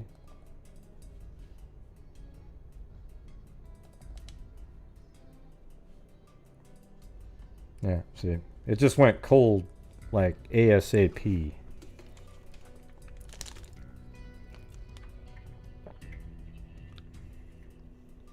Yeah. Yeah, nobody ever uses that term. Police say they still have no fresh leads in the Sims murder case, but are hopeful a break will come soon to lead them to the killer. Robert Sims, 42, a prominent computer expert who worked for the Florida Education. Okay. The wife and mother, attractive Miss Helen Sims, 37, still clings to life in a Tallahassee hospital. She was shot twice in the head and once in the leg, and only one bullet has been removed from her skull. She has remained in critical condition. Sims was shot along with his daughter, who also was stabbed 6 times. Sheriff W.P. Joyce said detectives had one lead Wednesday, but it was washed out on us, he said. We've got others to check out. So, nothing going on. And then about 5 days later, and this is when so this incident happened, I think, on the 23rd of October, and then November 1st is when she passed away. It's a little over a week. Helen Sims, whose husband and youngest daughter were murdered in their Tallahassee home October 22nd, died last night at a hospital. So it was October 22nd. So it was the 22nd, and then she died on Halloween, actually, because this article is November 1st. So I guess it's a little over a week still. Died last night at a hospital from gunshot wounds suffered in the same incident. The 34-year-old mother of 3 had been in critical condition since she was found bound and gagged in the bedroom of the Sims home and left home late at night. Her husband, state education official Robert W. Sims, 42, and 12-year-old daughter. Let's see if there's anything new. Miss Sims with a daughter. Norma Jeanette, 17, and Judith, 15, survived. It was Norma Jeanette, but she goes by Victoria, returning from a football game, who discovered the bodies at the Sims' fashionable home in a neat residential area less than 2 miles from downtown Tallahassee. City, county, and state authorities have passed an around-the-clock investigation, or pressed, but apparently have had little success. Leon County Sheriff W.P. Joyce reported earlier yesterday that leads had been followed into at least 3 states, but that there were no new developments and no substantial progress has been made. Mrs. Sims' death came on Halloween night shortly after city officials again urged parents to keep their children at home in view of the tense situation.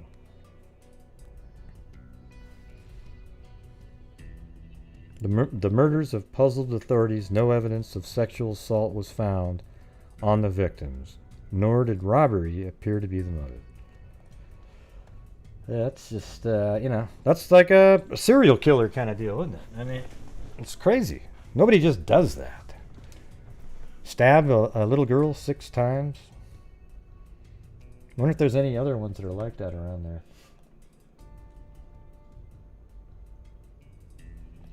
So here's an article that I just found today on this, which is, this is an article from 2016. And look, that's the house right there, 641. A man described as the main suspect in the 50-year-old investigation into the Sims murder has been commenting prolifically online recently, apparently contradicting the story he first told police. A memo submitted to the Florida Department of Law Enforcement by former Assistant State Attorney Jeremy Mutz, who was fired Monday, say the man's writings contradicts his... Why was he fired, though? Contradicts his prior accounts, contradicts his girlfriend's statements, and makes statements that put him in conflict with hard evidence.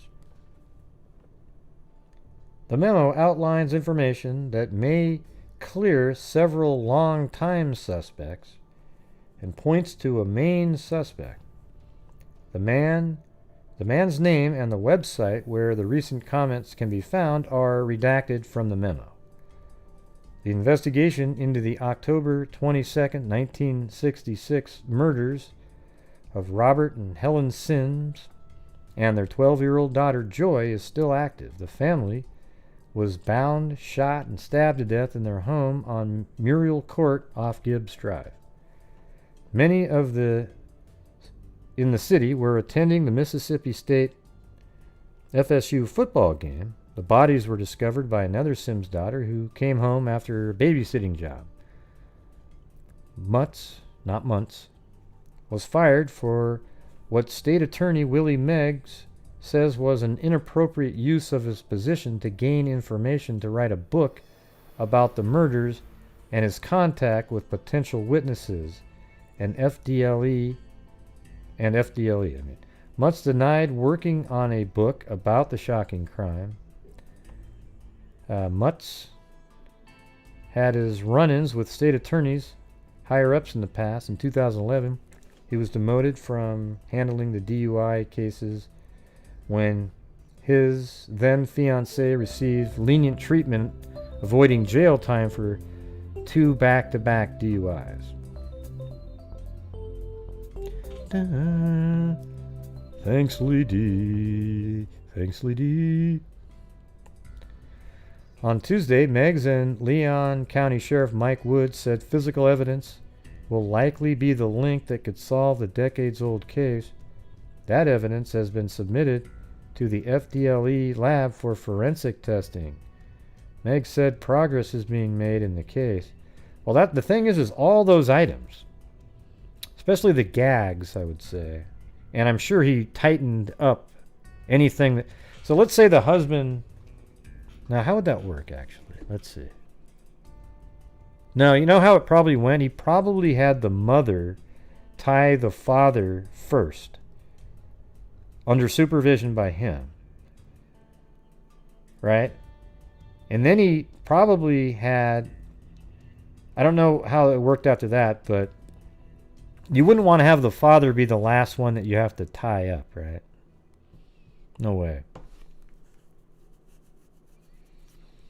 I can't imagine that. But maybe the father tied up the... Well, maybe the father tied up the daughter or something. Then the mother tied up the husband, and then he tied the mother up, and she tried to get away, shoots her in the head twice.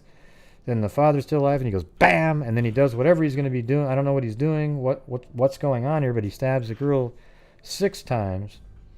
Yeah, it seems like you'd want to get the father tied up quickly. So I don't know if he would be the last one left. It could have been that he, under gun, like the threat of gun, he made the father tie up the wife and the daughter, then immediately shot him in the head.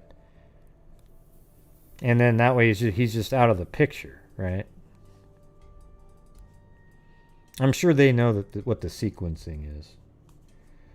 On Tuesday, Meigs and Leon County Sheriff Mike Wood said physical evidence will likely be the link that could solve the decades-old case. That evidence has been submitted. Hopefully they have some DNA. The witness described in Mutt's memo says the man in online posting has developed additional theories. The man, the memo says, will appear on camera for a Florida State University film students documentary on the murders set to be released later this summer. Let's see.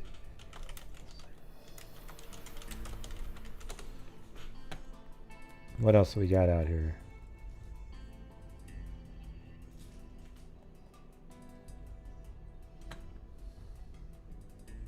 Yep, there's that street we were just looking at.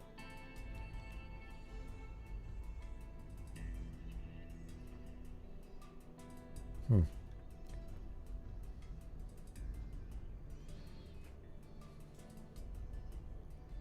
.641 Muriel Court at approximately 11:15. The Sims. This is a 2015 article. Sims' 17-year-old daughter Virginia, misidentified in earlier newspaper articles as Norma Jeanette. There you go. See, shortened in subsequent accounts to Jenny or Janine. Yeah. See, these are all inaccurate. All this shit that in those other articles we were just reading. It's Virginia. It's funny that they pointed that out because that's something that I just mentioned a minute ago going, well, no, that's Virginia. She arrived home to an abattoir. I don't know what that say. How do you pronounce that word right there? So that's another one. Here we go. Man, it's just... I did good on the math portion of the SAT test. All right. Let's see. It's a slaughterhouse. Okay, that's what it means. So she arrived home to a slaughterhouse. Her parents and little sister had been herded into the master bedroom and slaughtered. Dr. Sims. Hey, thanks, Lillian T.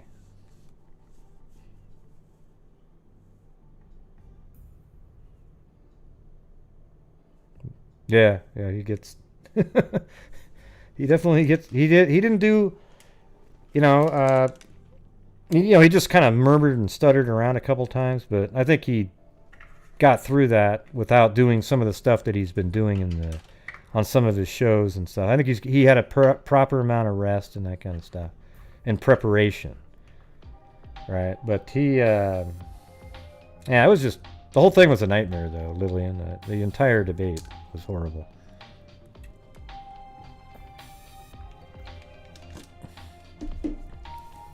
They were both so disrespectful Tito gets to each credit other. for not sleeping during 1 versus 2 debate Trump 2020. The thing is how do you... Like, I could never be respectful if I was in that debate, knowing all the things that was said about me from the other side. So all the stuff that Trump said about Biden and all the stuff Biden said about Trump, how could either one of them... I wouldn't even think that they were being credible if they were really polite and nice to each other. Right? But because of that and the absolute polarization of the country that started, I think it started near the end of Bush's term in office, the last George Bush. He, and then it really got going under Obama administration, really divided country. He literally, I called him the divider in chief. He was always picking sides. It was really ridiculous. And then now, it is just catastrophic, okay? And it's really, you guys, everybody out there that sees this division should really be angry at the media for doing it. Because they're the ones that tell a story that they want you to see. And, man, I don't like a lot of the stuff Trump says and all this kind of shit. And like tonight, I guarantee it, in similar situations, I could answer the questions better than he did. He literally, he gets so worked up he doesn't know they're so simple to answer. The whole thing on taxes, you know what you say first off on the taxes? You go like this. Yeah, before I became president, I was a business owner, and I'm going to take advantage of all of the tax laws to pay as little as possible, but I also had thousands of people hired under me. You know, I gave thousands of people jobs, and taxes were paid. Okay, but I'm doing what you do as a business owner, okay? And that's it. That's the answer to the question. It's so freaking simple. I don't care at all that he pays less taxes than some person working at McDonald's or something. It just doesn't mean anything to me. I hope all business people try to pay as little taxes as they can. You know, like you have write-offs for this and you have write-offs for that, right?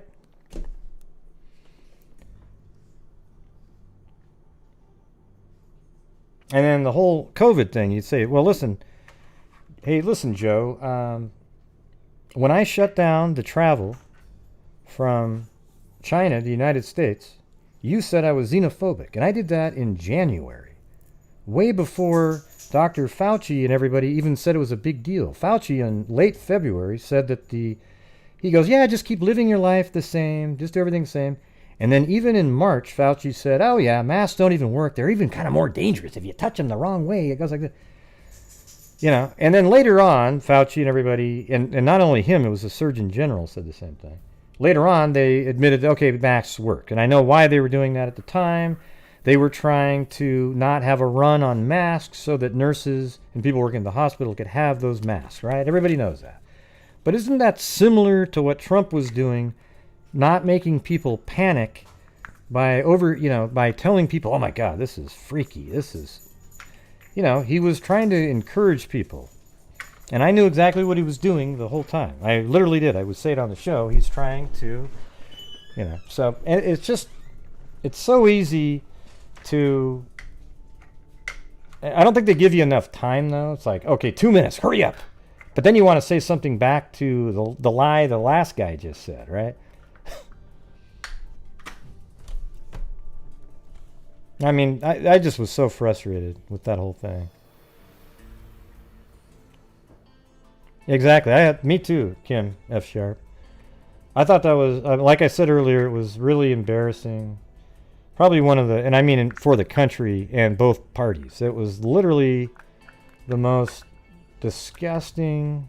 It'll be spun, obviously, on all the channels. They're going to make it sound like it was all Trump, on CNN, MSNBC, and all that stuff. Nobody's going to mention on CNN and MSNBC how disrespectful and rude Biden was too, and he interjected a lot.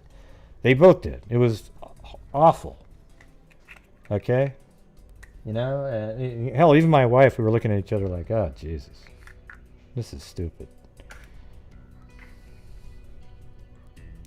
So, I don't even know what you can... I guess you could say Biden came out a little bit ahead for the night because the bar was set so low for him that him just making it through that was a win.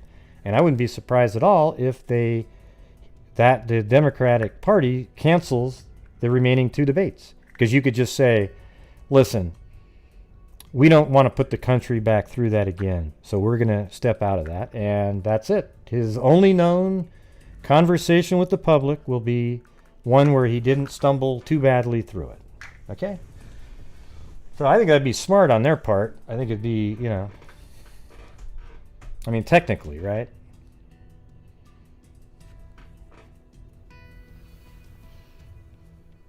Yeah, I mean, he definitely, you could tell that he prepared. He kind of had, he didn't answer a couple of questions at all. He just avoided answering, and Trump was like, answer the question. Answer the question. And he still wouldn't answer it. And I don't like stuff like that. Because why didn't Wallace say, sir, can you answer the question I asked you? Like he did to Trump 2 or 3 times. I always hate that shit when it's sort of a little bit of a bias. And don't kid yourself. Wallace isn't a conservative whatsoever. He's never been one. Yeah, a lot of giggling going on. All right, now I'm going to get back to this really quick because I want to see if this article here has, it looks like, oh, cool, it has drawings and everything. Okay, let's go through this one now, all right? You guys ready to get back to this?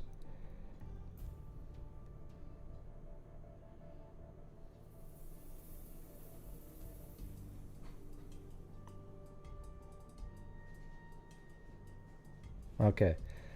Dr. Sims, attired in trousers, a sport shirt, socks, and shoes, was lying atop a flowered bedspread on the couple's king-size bed.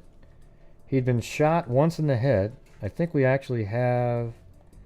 Yeah, there's actually a picture of the room right here, guys. Look at that. There's the bed. Looks... I don't know if they took...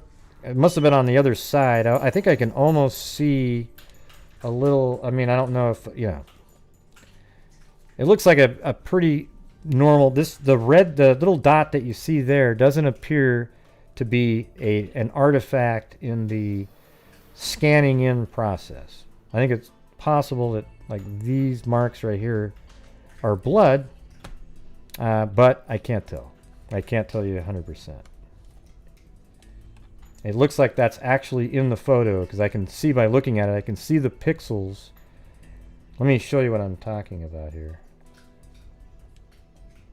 See how you can still see the newspaper pixels here? See that? It's very, it's small. Let me see that. That's as far as I can zoom in for you guys. Okay, it's not like a blotch on. It's actually literally you can see the newspaper fabric pixels in there. So that darkness there, and there may or may not be blood on that pillow. I don't know. And apparently the kids were right here or the kid and the mom were on the ground here in her head. It looks like that might be blood right there on the ground. Notice the much darker area right there. What do you mean you can't see anything? Are you blind? Jesus. Oh, yes. That was a joke, okay? Watch, she'll come in. Yes, I am. Okay, sorry about that. I'll describe it to you. There's little fabric on the scan, and you can see the little crisscross pattern, and it's darker.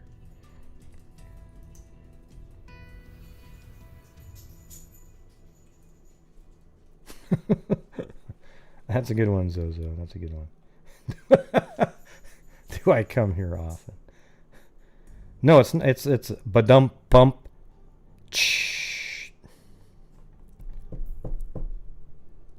Okay. So I'm gonna get back to this because it looks like there's some good stuff coming up here. He was laying on top of a flower bedspread on the couple's king-size bed. He'd been shot once in the head. His wife and daughter lay on at an angle, on the room's beige carpet. Miss Sims, barefoot in pink slacks and a blouse, had been shot 3 times, twice in the head, once in the leg. Joy Lynn, clad in nightie, had been shot once in the head and stabbed 6 times in the torso. Man. With a large hunting or butcher knife. I mean, just described as neckties, socks. Oh yeah, all three Sims had been trussed and gagged with household items variously described as neckties, socks, hosiery, and lingerie. I mean, that's weird because that's a little bit like what DiMaggio would do. And both Dr. and Mrs. Sims had been blindfolded. Some newspaper accounts state Joy Lynn was blindfolded as well. Others simply imply that she was not. Virginia Sims' plea to the ambulance service. When Virginia entered the master bedroom, both Dr. and Mrs. Sims were still alive, although barely. She immediately called the Beavis Funeral Home for ambulance, as was distinctly odd custom in Tallahassee. Yeah, you don't call 911, you call the funeral home, right? Jesus. At the time, the proprietors, Russell Beavis, the proprietor, it says, Russell Beavis, raced to the scene with his son Rocky, then age 16. Dr. Sims expired shortly after the Beavises arrived, but Mrs. Sims was transported to the hospital where she was kept under guard. Little Joylyn had been killed instantly. I don't know about that. I mean, maybe if you can show me that there was no bleeding from the knife wounds, then I'll believe you. So that would mean that she was shot in the head and then stabbed 6 times in the torso after she was dead. Okay? But if the stabbings were first, she didn't die immediately. Okay? And does that make sense to anybody that she died instantly? Unless, if you can show me that there was no bleeding from the knife wounds, and so that would mean, however, that she was shot in the head, instantly killed, then the killer decided to go stab her in the torso 6 times. That's crazy. There was no evidence of forced entry at the Sims residence, and nothing of value was missing. Small sums of money were visible on the dresser, and an expensive coin collection lay intact in a bedroom drawer. The only neighbor who noticed anything amiss was Muriel Court resident, who heard high-pitched screams at 10:45. Wow, that's so close to the time, and that's what we originally thought when that they had died shortly before the daughter came home. But then it seemed kind of weird that they're still dressed at that time. So, you know what? That person may have been in that house from 8 o'clock or so, right? We don't know. So that's why they're still dressed. I didn't really thought about that. The girl, being 12, may have been, hey, time for you to get ready to bed right around 8, 8:30. That's kind of how it was back in those days, right? But the parents were still dressed at 8, right? But the killer comes in there around that time, and they may have been alive for that many hours, like 2 hours or so, because they were bound and gagged and tied up, right? So obviously there was some time here. There would be a reason to tie them up. I mean, if he was just going there to kill you, he just came on bing, bing, bing, bing, and shot them all, and it would have been over, right? But instead he tied them up and bound and gagged them and blindfolded a couple of them, so there's a reason to do that, and that is because he needs them alive for a while.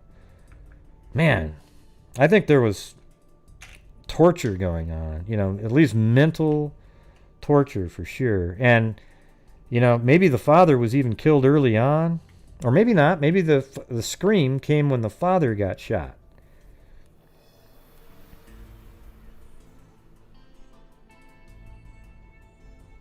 And you sort of wonder if when the car pulled up with the daughter, maybe that's when he bolted out, this killer. He may have not finished doing what he was doing. Yeah, well, if he shot and stabbed, that means the killing was instant, and then he stabbed her after she died 6 times. Because they said she died instantly. I having a hard time believing that one.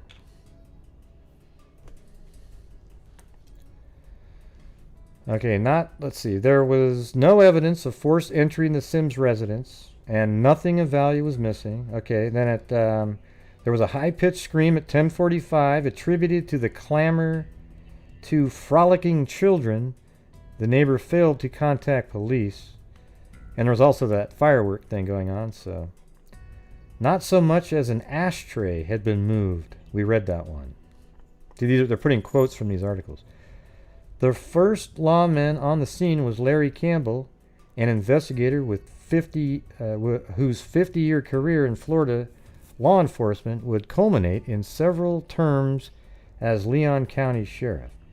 At the time of Sims' murders, he was the 24-year-old lead detective on the case, as was par for the course in the 1960s. Campbell failed to secure the crime scene. Wow. Let's see. Wow, that's nuts. Campbell failed to secure the crime scene. Nearly 1,000 people tromped through the Sims home in the hours after the family was slain. Really? They just let people just walk through there back then? Jesus. 1,000 people.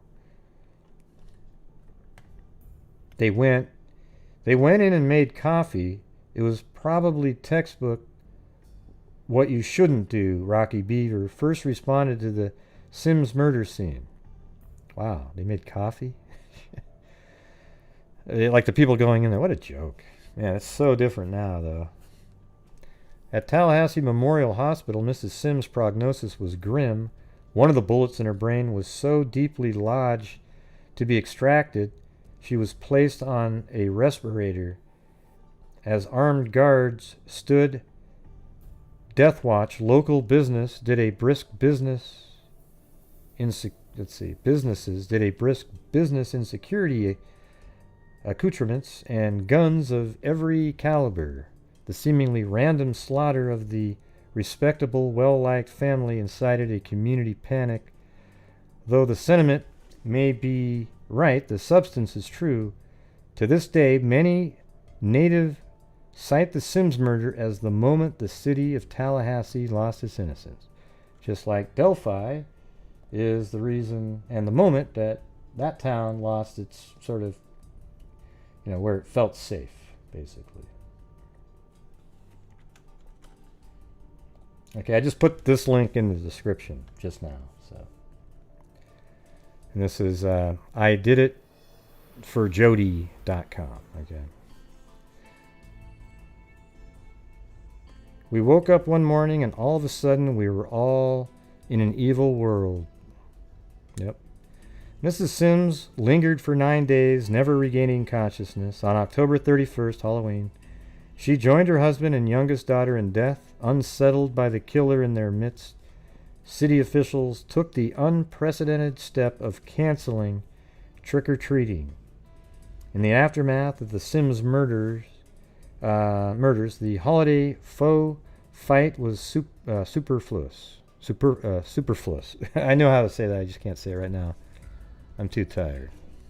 Let's see. Jessica Schubach. Superfluous. Isn't that right? God, man, my brain. I can't even make my lips make the word at this point. Thank you, Jessica Schubach.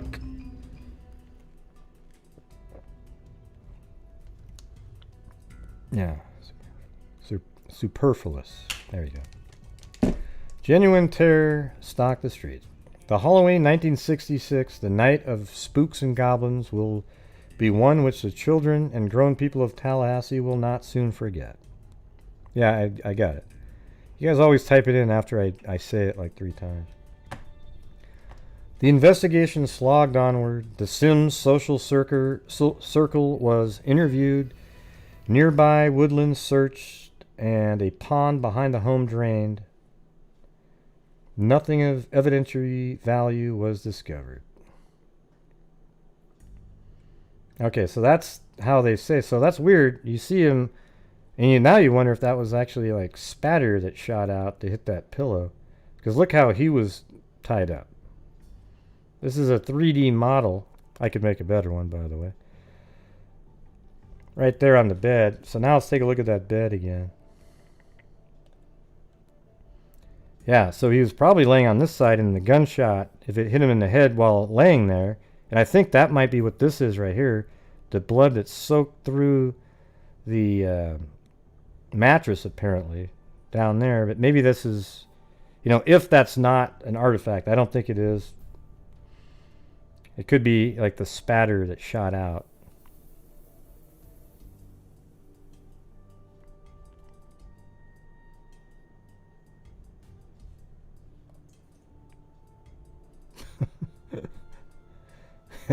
Sozo's gonna get in trouble, man. She's gonna get in trouble.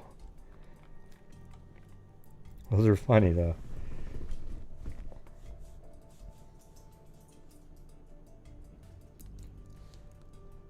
Everyone was identified and checked, including 3 men from Wyoming who had been here to see Sims, the piano tuner, the Fuller brush man, and the maid. I guess he said that in 1969. The murders had occurred at a particularly inopportune juncture, an FSU football game, and the North Florida Fair had summoned hundreds of strangers into the community in the hours before the crime.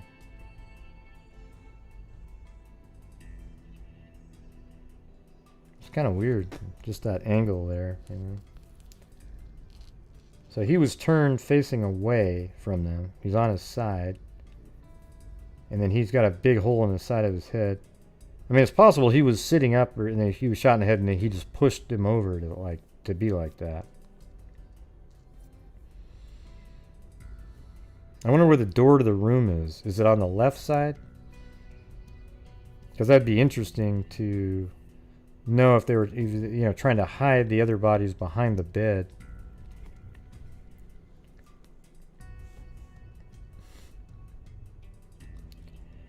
Let's see. The murders had occurred at a particularly opportune juncture, at the FSU football game, and North Florida Fair had summoned hundreds of strangers. This profusion of potential suspects slowed the investigation, but local gossips, untroubled by such technicalities as evidence, like much people on social media, or probable cause, had already settled on a scapegoat of the homegrown variety. Helen Sims' former boss, Pastor Cecil Albert Roberts, where the kids stayed. Mrs. Sims had resigned from her job at First Baptist only days before the crime, and C.A., as he was known, had a reputation as a ladies' man.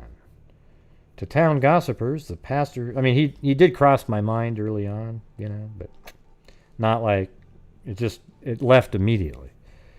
To town gossip mongers, the pastor, roving eye, and the timing of Mrs. Sims' resignation seemed pretentious. Probably what it was, what they're thinking is maybe he wanted to take her out so she wouldn't tell people of his advancements on her, right? When Pastor Roberts had the audacity to call Mrs. Sims by her first name while officiating at her memorial service, the rumor mill began to churn apace. Oh yeah. Imagine that being on social media. Hey, did his eyes dodge? Did his left arm twitch slightly? Oh, he did it, everybody. All the super sleuths out there, after the Chris Watts case, all became body language experts. And they're still out there today, noticing the same things.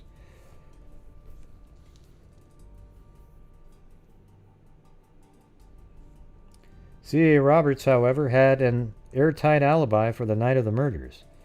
As the FSU team chaplain, his appearances in the game's film coverage were myriad. Detectives calculated the pastor lacked time between cameos to slip away and commit the crime. Furthermore, investigators were unable to unearth any evidence of an affair between the pastor and Mrs. Sims. By all accounts, Dr. and Mrs. Sims were inseparable. Not so easily cowed by facts and the laws of physics, local busybodies or whack job sleuthers on the internet continued their campaign of slander.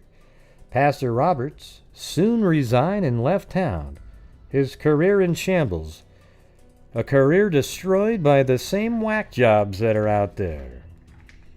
And you remember what case that was, right? Recently. You remember the one with Shane? With all those YouTubers out there blasting Shane into oblivion? I think we're the only channel out there that looked at that interview with a reasoned mind and said, I blame the interviewers more. Look how uncomfortable they're making him.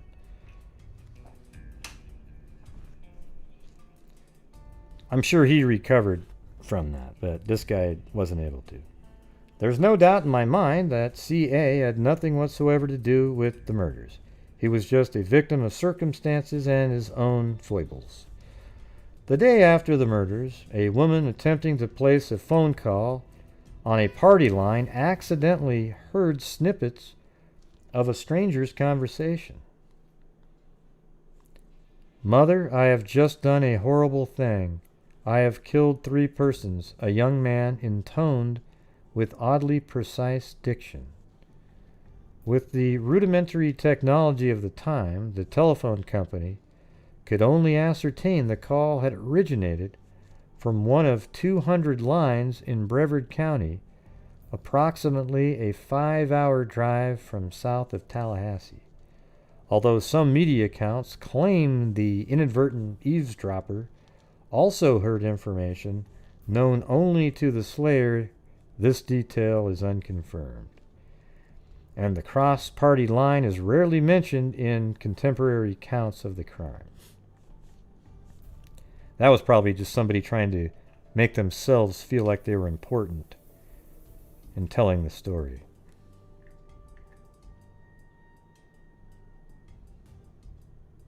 I'm talking about a different Shane. Yeah. I think it was the Heidi Broussard case is the one I'm talking about.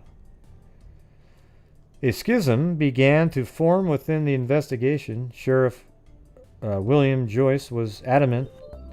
Lustmord played. Let me see what we got here. We've ruled out robbery. A schism began to form.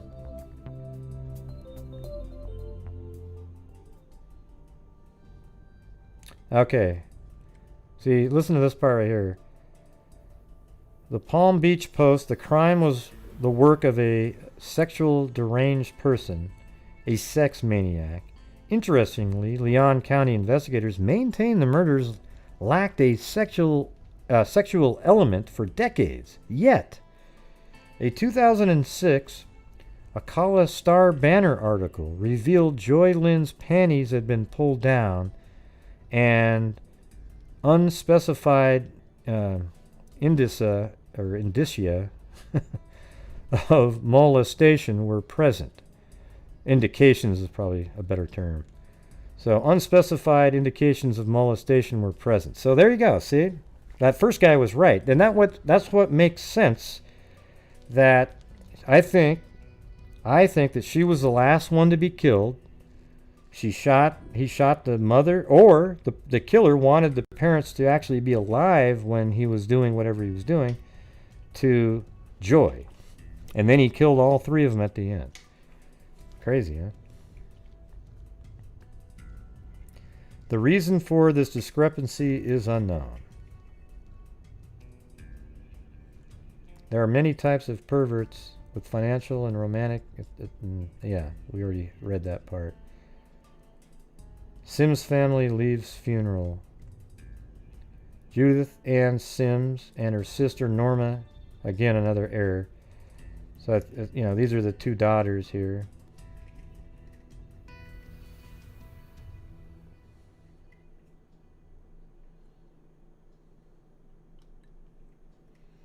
Let's see. Though he lacks sufficient evidence for an arrest over the years, Sheriff Campbell made no secret of the fact he developed two prime suspects in the crime. A local teenage couple I shall not identify for reasons both legal and moral. The female suspect, then 19, was the daughter of a janitor at Florida State University. The then 20-year-old male suspect, son of famous FSU criminology professor, dwelt on the street behind the Sims home. The placement of male suspects' residence is significant, as investigators had long theorized the assailants approached from the woods behind the Sims house, right? So they went came through the rear door. I was thinking maybe later that it went through the second door, but you can only, the back door being unlocked is the only thing for sure that you don't know. I mean, the thing is the daughter came home and went through the front door, so that being unlocked is absolutely meaningless. Look at this. Although it's certainly possible the family was forced to bind each other and a lone assailant, then retied the knots as a la Iran's. Hey, that's exactly what I was saying earlier, right? That it was just like the East Area rapist. Yeah. That's where they're saying that that's possible. Yeah, so the placement of the suspect's residence is significant, as investigators had long theorized the assailant's approach from the woods behind the Sims house. Rear entry would explain why Muriel Court neighbors saw neither visitors nor unfamiliar vehicles the night the Sims were slain. The existence of two perpetrators also comports with initial theories. The identical granny knots which bound the victims were tied so tightly, investigators doubted the family had tied each of the other at gunpoint. See, everybody? See that? That just shows you on this channel we think a little bit like they do. I mean, all of this stuff right here is exactly the stuff that we've already talked about, right?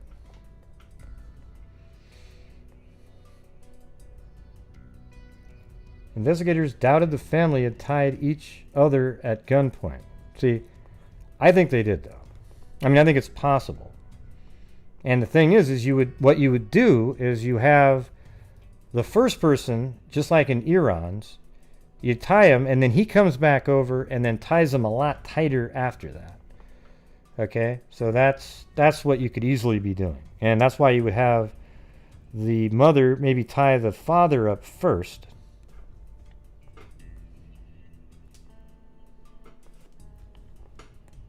I can't even tell if anybody's still there. The chat quit typing.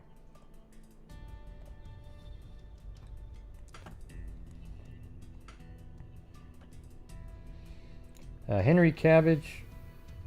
Man, how long? This is like the longest. Man, does this keep going? Wow. I mean, this is insane how long this is. We might have to go over the rest of this another time. Look at this. Look at this. Watch this. Oh, wait, good. A lot of it's just blogging. So that is that. There's the house. Right there. Hell, that's even the same shot. That's crazy. Look at that. I just happen to have the exact shot on my screen. Look at that. The garbage can, everything's the same angle and everything. That's hilarious. What are the odds of that?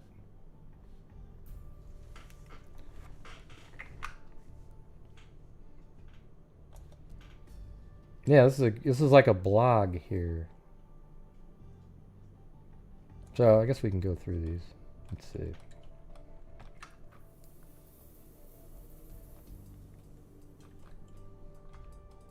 I already did that. I think we were right here. Iran's.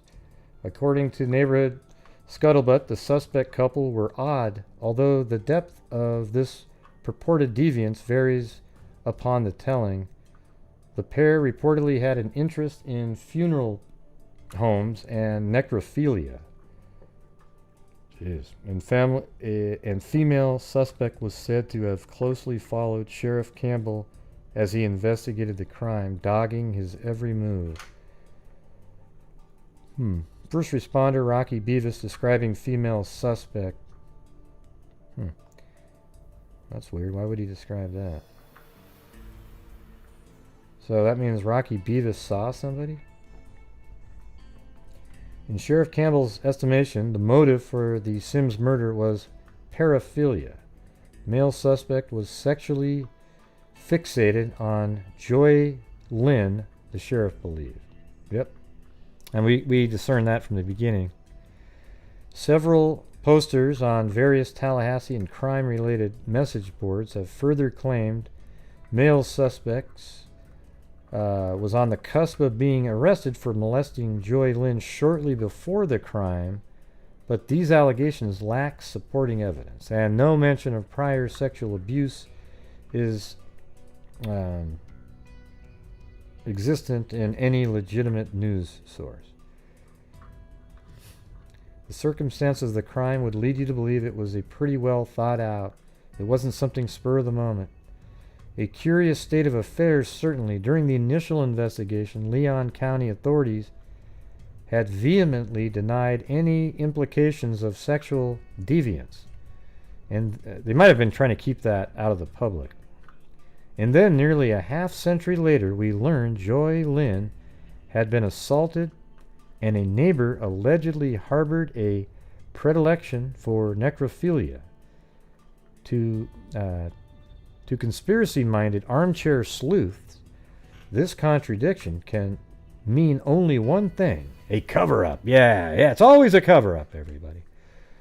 Man, you know me often, I don't even like doing that. So if you have a case that you think police are covering something up, don't send it to me. I can't, it's not interesting to me at all. There's zero way to prove anything. It's absolutely boring as hell to even go over. And you have no way of proving anything. Just like the Delphi case. Oh, I think it's the cops. That's why it's not been... You know what I can't stand the most is the idiots in the Delphi case who think that it's a cover-up by police. I guess it's by some miracle it could be possible, okay? But people that focus in on that, and then you go, well, what about the FBI? They were there the whole time. You don't think they would... Oh, they're part of it too. Okay, well, shut the hell up now. It's time for you to go to bed at this point. Okay? You think the FBI is going to... Oh, okay, so it was a local sheriff or something? Or, well, okay, yeah, never mind now. We're out of here. We'll help you cover it up, yeah, because it just looks... No, they don't give a shit about that.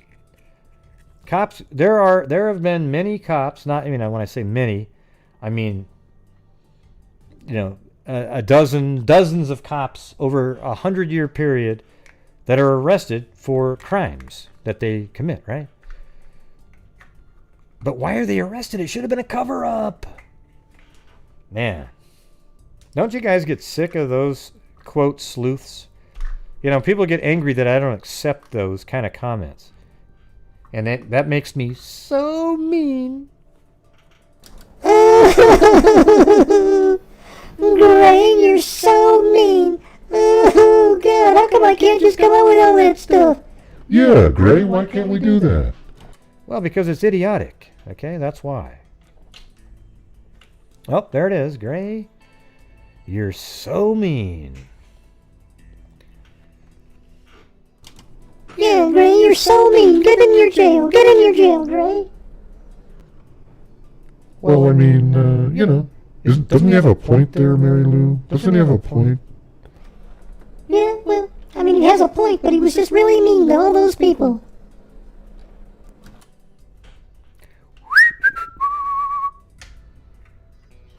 I think it's even more than that, Gene. I think it's like... New York has something like, 40,000 police officers?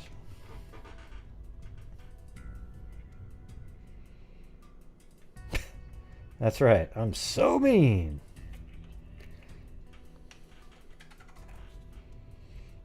Yep. I think it's something like that. It's a ludicrous amount of cops. You need them, though. If you didn't... See, that's what I don't like about when people say defund the police. Are you idiots? Listen to what Charles Barkley said. He got destroyed because he said, listen, we're not going to defund them. You need police. He made some stupid comments, too, when he said, well, white people aren't going to get rid of police. So, what does that have to do with anything? Why would anybody want to get rid of police? Okay? What we need is police reform where we don't have some of the ones that do the crap that happened in the George Floyd case. Oh, my God, Lee D., you did it again. The non-bail. The not bail again.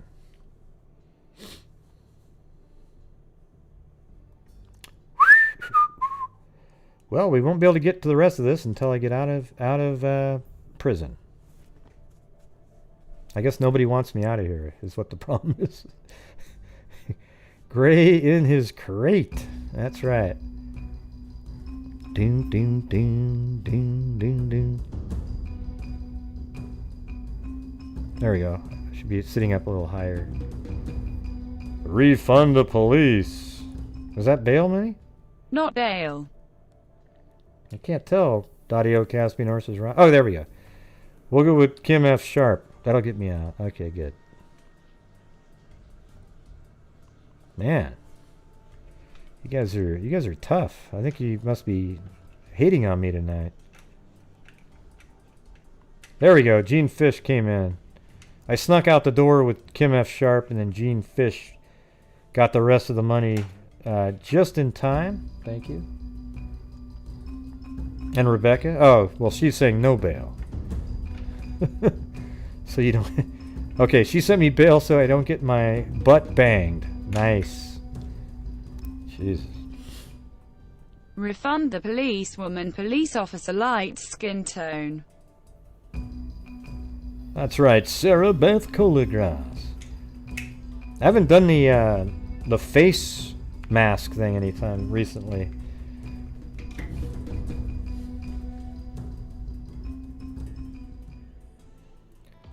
Thank you, Sarah Beth Colorgrass. I want to hear how they're going to read Rebecca's comment. I'm really looking forward to this one. How is that going to get read? Here we go. Let's hear it. Bail. Oh, God. Here comes Rebecca's next. Yeah, I don't know why. That was something that bothered me the first time I Hate Chocolate. You know, that first one, it sounded like there was no... Yeah, it didn't ring is what For they bail, said. so you don't get your butt banged. It didn't sound like he didn't answer it. It just sounded like it didn't ring. Yeah, but wouldn't it be interesting if he was the one that was over there just before that, right? And Without that's why he didn't police answer. who would put you in so mean jail, rolling on the floor laughing, rolling on the floor laughing. For bail, you don't... Thank you. Yeah, I thought it was that it didn't ring or something even on her phone, the daughter, Victoria. YDIDNT, the neighbors answer the first phone call. Yeah. I mean, it popped into my head that maybe he was out of the house right at that moment, but then wouldn't... So that would mean when she got home, that's right when the guy was leaving, but then he had a wife too, right? So why didn't she answer the phone, I guess? Who knows? But yeah, that was definitely, sort of interesting, right?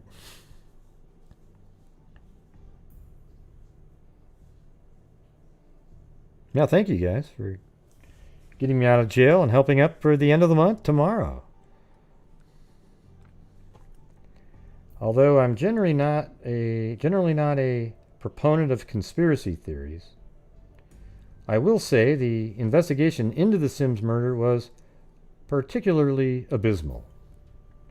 And I'm not solely referring to the horde of looky-loos high-stepping through the crime scene. As appalling as such gore tourism seems in hindsight, such behavior was common at the time. That's wild. The 9 days Helen Sims lingered on death's doorstep were a wasted opportunity from the moment she entered the Tallahassee Memorial Authority's broadcast the irreversible nature of her vegetative state. Leaked erroneous reports from Mrs. Sims' recovery would have furnished an effective pressure tactic and interrogation tool. Yeah, exactly. The belief Mrs. Sims was up and talking may have caused the assailant to flee town or confess in a bid for leniency. Yet, if such strategy was employed, I can find no evidence of it. A mere 3 years after the crime in 1969, so I guess that's what it looked like in there. It looks like that might be where the girl was painting. See how there's a thing here, and it looks like a place to paint on right there. A mere 3 years after the crime in 1969, the Leon County Sheriff William Joyce told a reporter from Panama City News-Herald the crime would never be solved unless the perpetrators confessed. I don't think I've ever seen a law enforcement agency give up on solving a major crime so quickly. Whether this premature surrender was prompted by incompetence or malfeasance is impossible to say. I do know the perpetrators had to be sleeping easier knowing the sheriff's office had so readily admitted defeat. Yet these tactical missteps pale beside the death blow inflicted on the investigation in 1987. That's 21 years later. The power to solve the Sims murders may have been within Sheriff Campbell's grasp, and he swatted away the opportunity like a Florida mosquito. Male and female suspect married and left Tallahassee after the murders. but after their subsequent divorce, female suspect contacted Sheriff Campbell and requested an interview. Oh, Jesus. Oh, please tell me this. Oh, God. During the interrogation, which was taped, female suspect allegedly admitted visiting the Sims home the night of the murders, but claimed to have no memory of the event. She instead proffered a version of the crime that had come to her in a dream. Oh my God! Oh shit! This is like what a freaking nightmare. Authors and historian Henry Cabbage procured a copy of the interrogation tape from Sheriff Campbell, and earlier this year played excerpts. During a presentation of the Sims murders at the Tallahassee Historical Society on Tallahassee O, a website dedicated to documenting corruption in Florida Capitol, an attendee of the Historical Society event claims female suspect's dream recollection include the following statements. Oh man, this is going to be crazy right here. I went in there and looked at the body. My God, that kid with her clothes off lying on that floor, my God. How could he be turned on by something like that? So that's her boyfriend, the guy that she married and then got divorced. How could he be interested in that ugly little girl, she said. I was looking at the kid lying on the floor. Then after hours of foreplay, the investigatory version of I don't even want to get into that.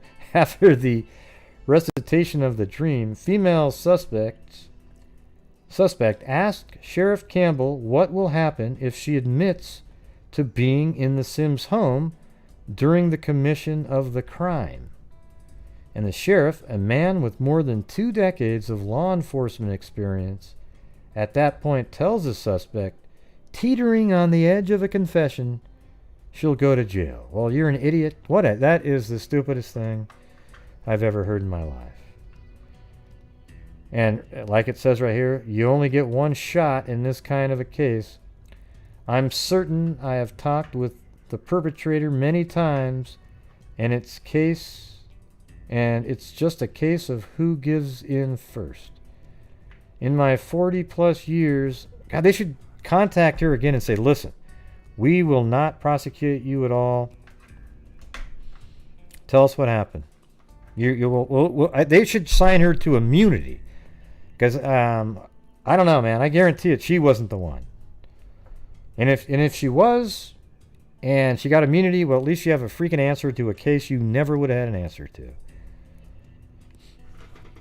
Now, I would have just said, oh, yeah, you're fine. Yeah. You'll be just fine. As long as you weren't the one that, did the killing, you're just fine. So go ahead, tell me what happened. That's what I would have said. I don't know what will happen if you admit to being in the house. Okay. For an uninitiated, although police officers aren't allowed to lie about offering immunity, the constitutionally permissible answers in such situations are, I don't know what will happen if you admit to being in the house. I'm a cop, not a lawyer. Besides, I don't even know what you're going to tell me. I'll need more information before I can give you advice. I don't know what will happen, but I do. Yeah, so I guess you can't say what I said, right? I don't know what will happen, but I do know that whoever participated in the crime needs serious psychological help, and the best way for you to get that help is to tell me everything. Or, criminal charges are within the purview of the DA's office, not the police department. I think you can be a little bit more evasive than this shit right here. I think you could say something like, I don't know if anything will happen to you at all if you weren't the one that committed the crime. That's what I would say. See, that's a little bit more casual. You're not meant, it makes them think, oh, okay, well, I didn't do it. Let me go ahead and I'll tell you the rest, what happened. Not only did Larry Campbell act like he never conducted an interrogation before, but he acted like he never even seen a police procedural on television. Even if feeble-mindedness prevented him from successfully skirting the constitutional issues, he should certainly have contacted the district attorney and brokered a plea deal for reduced charges in exchange for the female suspect's testimony. Such agreements are commonplace. And these are the two people that live behind the house. They just got married later. For Sheriff Campbell to imply leniency in exchange for cooperation is an impossibility, is ludicrous. It's a conspiracy to protect male suspect from prosecution exists. Sheriff Campbell inexplicable behavior during female suspect's interrogation is the best supporting evidence of conspiracy, I guess. I've done everything I think I can do. The big frustration is that I feel very confident that I know who did it, the sheriff said. Well, yeah, now I am too now. I mean, don't you guys feel like, why would that girl bother going over there and say the things that she said? Let's go back up to there again. She literally said, I went in there and looked at the body. My God, that kid with her clothes off lying on the floor. How could he be turned on by something like that? And she's talking about her boy, the guy that she was married to. How could he be interested in that ugly little girl? Now she's like being competitive almost. I was looking at the kid lying on the floor. And then she asked, let's see, I think it's right here. A man with more than 2 decades that tells the suspect, let's see. Then after hours of interrogation, after her recitation of the dream, female suspect asks the sheriff what will happen if she admits to being in the Sims home during the commission of the crime. And so maybe she was one of the other people. So it's either you have to force people by gun to tie knots, or you need a second person. And it sounds like they believe that there was a second person here.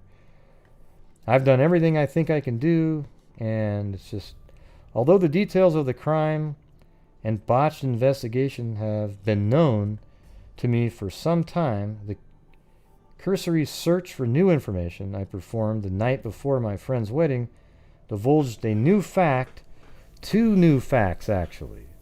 For the first time ever, certain message boards have published the suspects' real names, and I was off. Man, I want to have those names. If you guys can find those names now, let me know. That could be your little sleuthy Kubi. The rest of you guys, see if you can find the 2 names of those suspects on the, Reddit or whatever you might go. My early morning obligation forgotten, I began scouring the web, snatching facts and minutia like a grocery shopper prepping for panhandle hurricane. A pandemic, right? I began my research with male suspects' fathers, a father famous criminologist. Let's see, I began my research with the male suspect's father, a famous criminologist. There you go. So the kid knew. I mean, that's just crazy.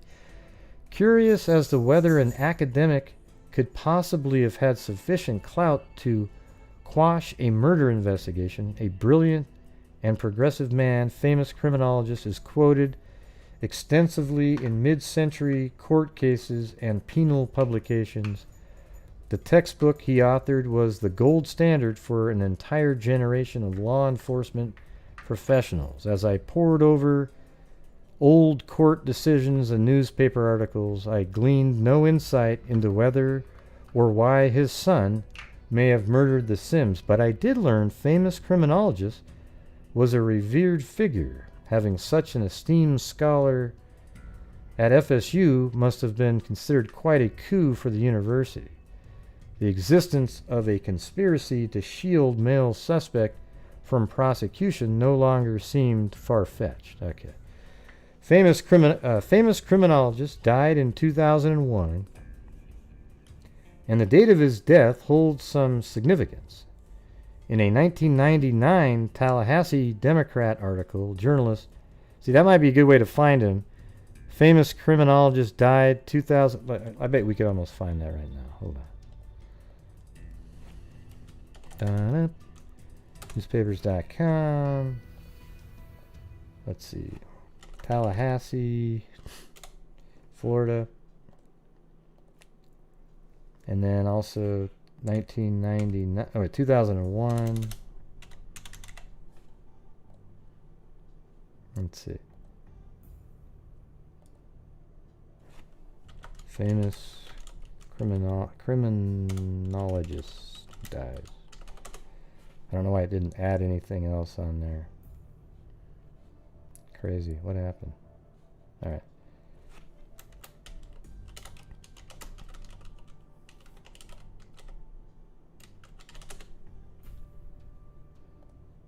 I said, no, how about not just criminologist?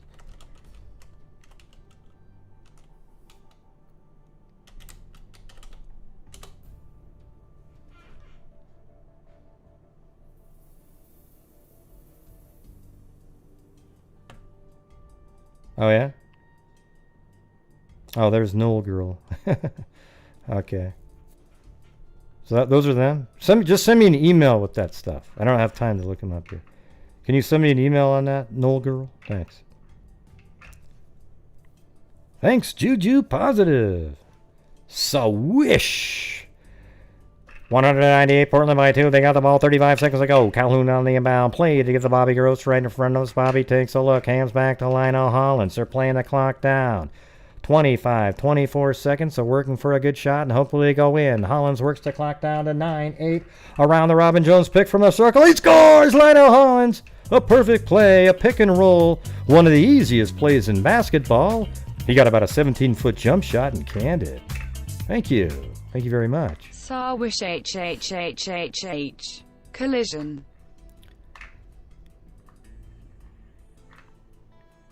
Yep. Yeah, so send that to me in an email. Maybe we'll have to look that up.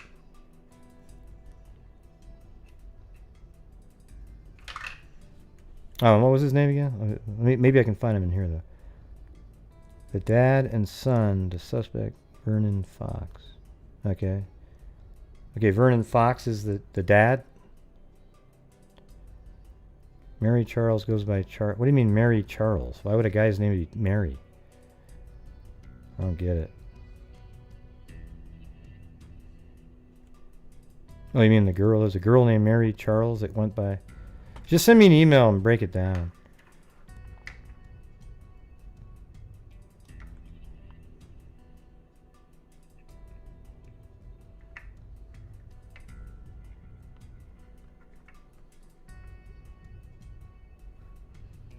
What was the dad's name, though? Forget. Let me just get back to the article here.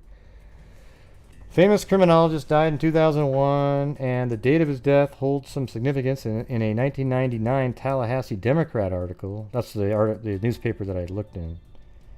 Journalist Roseanne Dunkelberger describes Sheriff Campbell as being coy about the identity of the suspects, but in the next chronologically available article published in 2006, the sheriff provides enough biographical details to make the suspect's identity plain to Tallahassee natives. There was no radical change in libel laws between 1999 and 2006. I can't help but believe this loosening of Sheriff Campbell's lips was occasioned by famous criminologist's passing. As the minutes turned to hours, I shifted my focus to the suspects themselves. Both have since remarried and live in Florida. Although neither resides in Tallahassee, I secured female suspect's new married name through Intellius and then discovered her LinkedIn page and voter registration status. Property records are public, so I found her address and gawked at her home on Trulia.com. I don't know what I was looking for. No one confesses to murder on their LinkedIn page, but my God, was I looking. But by God, I was looking.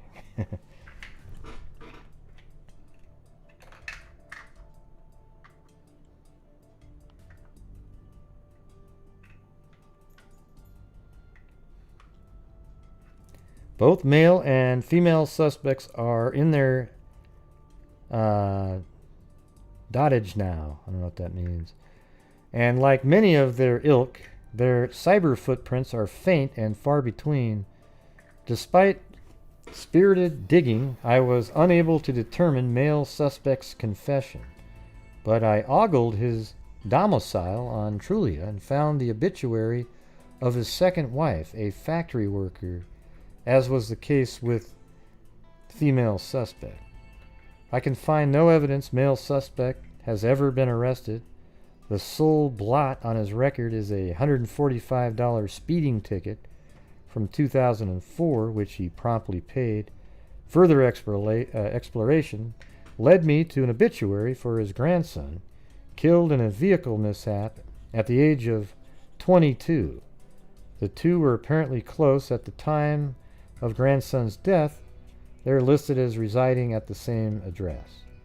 According to the Tampa Tribune, grandson was driving his motorcycle recklessly when he lost control and crashed into the side of a pickup truck.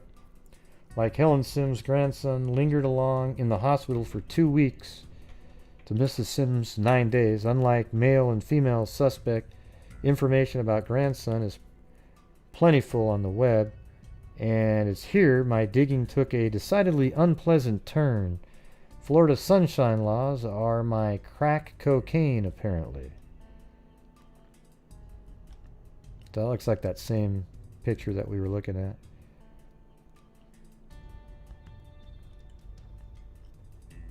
Grandson described my friends as St. Pete legend, had an extensive arrest record, boasting 3 different mugshots and 27 legal entanglements since 2003. So that's the grandson. Beginning at age 12, although most of the offenses are minor. At this point, I have no idea what I was looking for. Perhaps an indication grandson's criminality could somehow be linked to the male suspect, but any concrete ties to the Sims murders had evaporated long ago, and yet still I plan for data in cyberspace, certain the next link I clicked would harbor the information I so desperately sought. A Facebook memorial page has been created in grandson's memory, and I read each and every comment mentally, correcting the poster's spelling and grammar as I scanned the page. I then unearthed a memorial YouTube video. A fellow biker does nothing but rev his engine until it belches black smoke, poisoning the ozone layer in grandson's memory. As the video ended, I scrolled down to read the comments. I remember thinking to myself, that's the Florida effect for you. In 3 generations, male suspect's lineage went from esteemed PhD to wife-beating hillbilly. And as I completed that thought, a nose outside my window startled me. It was a bird song, I realized. Morning had dawned, and my 5 a.m. alarm was scheduled to go off any minute. As I began to scramble out of bed, a wave of revulsion washed over me. What the holy hell had I been doing all night? Any big breakthrough in the Sims case will come courtesy of technicians in forensics labs, not via a blogger gawking at the suspect's housing on Trulia. A spokesperson for Leon County Sheriff Office claims the crime scene evidence is regular. They should test it right now, actually. Regularly resubmitted for testing. Right now is really at the forefront. If a conspiracy to shield male suspect existed, and there is a fair amount of evidence to suggest one did, the sheriff was the last remaining link. Perhaps his passing will be the break the investigation needs.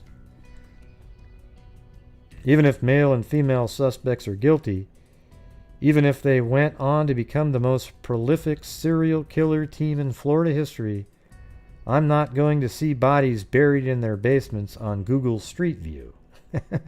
More importantly, regardless of his grandfather guilt or innocence, grandson has no culpability in the Sims case whatsoever. Yes, I don't know why, when you were looking at him, that was ludicrous.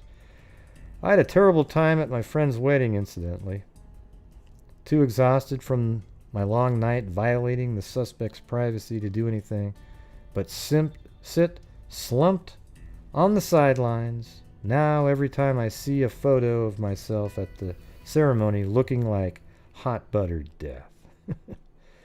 Anyways, that's it. I will be a reminder of the ugliness I saw peeking back at me from the mirrored abyss. Solving the Sims murders may be above my pay grade, but being respectful of other people isn't. The monster isn't. Well, the thing is you were looking into something, and you telling us about it is where the problem lies, right? Like if it was something that was meaningful, that'd be great, but instead you told everybody about it. So that's where you shouldn't feel bad about what you were looking into. I don't think so. I think looking at the dead grandson was ludicrous, though, because he wasn't even close to alive at the time. Has nothing to do with anything. So anyways, that was a cool article, though. It had a lot of other information in it. I think somebody should just try to reach out to the girl. She's still alive. She came forward 21 years after the incident. Right? And it can't be one of us, I don't think. It has to be law enforcement. Because if one of us asks it, there's no way in hell she's going to say, because then there's no benefit from it. She needs some sort of immunity of some sort, some kind of a deal cut. One of us, she puts it out there, then it's free game, and law enforcement just runs over there. So law enforcement has to do it. Anyways, wow. That's like 2 nights in a row of crazy, interesting stories, don't you think? I mean, right there in that house, right there, 3 people were absolutely butchered. I want to see what's on that other side. So it was like just on the back side, and like maybe this house, one of these homes right here. Interesting. All right. Well, that's going to be it for me, everybody.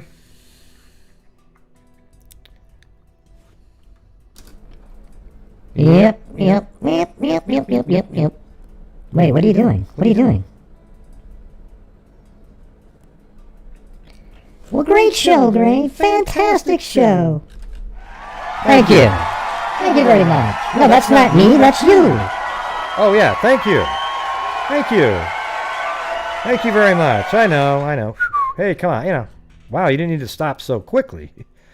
My God, let's try that one more time. Thanks, everybody. I really appreciate the support. Thank you. Thank you very much. Thank you. Thank you. Thank you. Come on. Whoa. I mean, how come it didn't slowly stop? That almost sounded like what happens when Saddam Hussein was the president, or Kim Jong-il, where they had a bell ring so that everybody could stop right on the bell, because you didn't want to be the first one to stop clapping as it died down. People would look at you like, why weren't you keep clapping? So after a while, after they invented a bell that goes off, and you can stop clapping with freedom at that point. You can stop at any time after the bell, even if you're the first one to stop after the bell. It's okay because the bell was telling you to stop. Okay. That's a true story, by the way.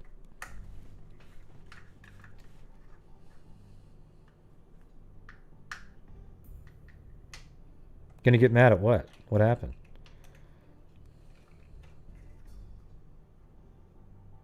Yeah, you know what's weird is I think all the networks tonight should have got together and said, we are going to have no replays of this debate.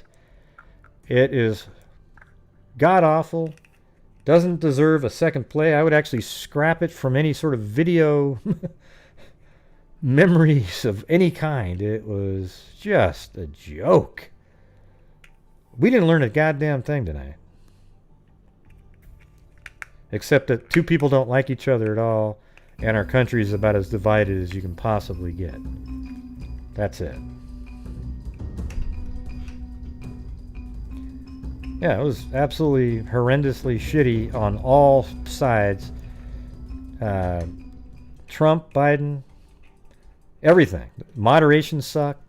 There was nothing good about tonight's debate at all. It's one of the, I would say, in the last shit, I don't know. I'd say 10 years, one of the most ludicrous things I've seen on television.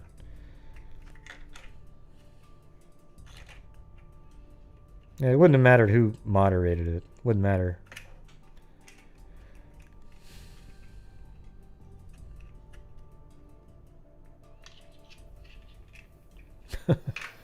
So, anyways, thanks for letting me talk about that at the beginning of the show. I know I didn't get right into the case really quick. Okay, but when we did get into the case, it was freaking interesting. Right? And I have a long show here. It's not like, other shows where you come on, stare at the screen, and talk and have a producer. All right? I don't have somebody whispering in my ear. Oh, hey, that's that's speculation. You don't want to do that. And then, what was funny on the show that I watch? This is hilarious. Want to hear something crazy? The person actually said, "Oh, my producer just told me that's speculation, but I'm not speculation. What I'm telling you is a possibility." Well, what's the difference? Speculation is that you're saying something that might possibly happen, right?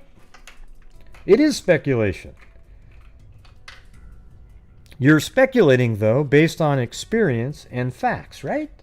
That's what normal people do. That's what we do on this channel, is we look at the facts in a case, we try to put them all together, and then start speculating.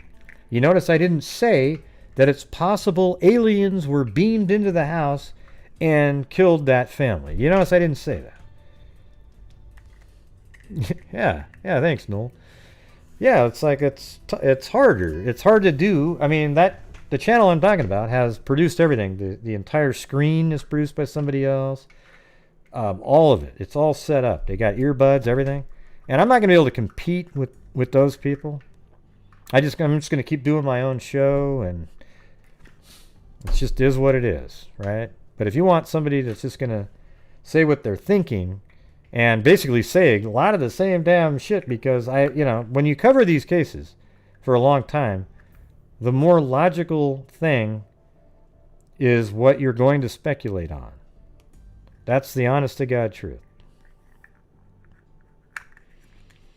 Now it's just unreal. Yeah. I didn't even realize it was what produced. But all of a sudden there's an earbud and oh wait, they just told me I was being whoa. Wow. And then they have contact with like Dr. Phil and shit. Are you kidding me? I mean, that means there's some higher level thing going on here. That means I don't think it's impossible to say at all that this is an entirely produced channel. It wasn't organic. It wasn't something that just happened. Produced channel by people that work for a network, and now it's being sort of connected together. Right? Do you guys see what I'm saying? It's unreal. It's like, wow, you're just sort of invading a space that was kind of cool and organic, mainly, and now it's just sucks up the oxygen. What did your son say, Christola?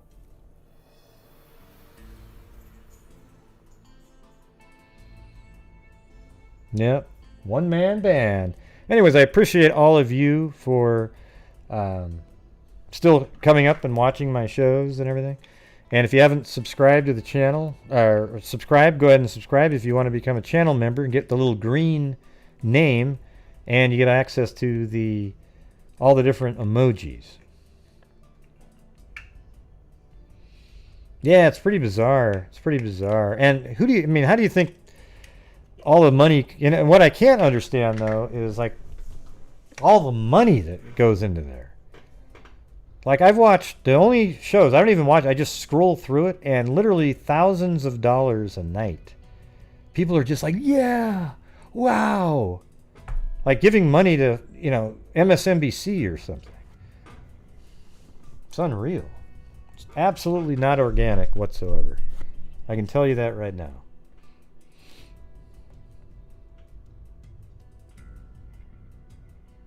I don't know. I don't know if Biden was giggling, listening. He kept, I don't know if you can bring in notes, but he did seem to look down a lot at something. I don't know if you can bring in notes, but.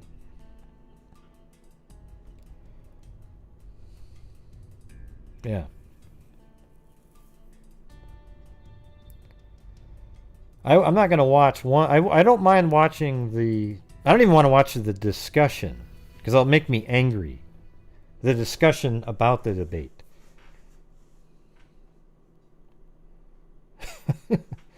Yeah. Yeah. You know what I hated? This is what I didn't like. He called a clown, and he's the worst president our country's ever had. And it's like, I know you don't like him, but my God, he's done some great things. The economy was the best it was ever was.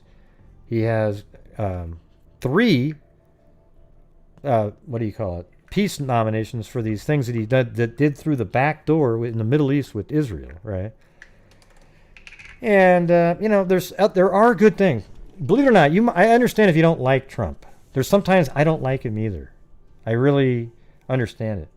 But here's what I will say is the media coverage of Trump is insane. Do you think it's possible that he's never done anything good in his entire time as president? Because if you were going to watch CNN or MSNBC, you would have to believe that during his entire presidency, he has done absolutely nothing worth a damn.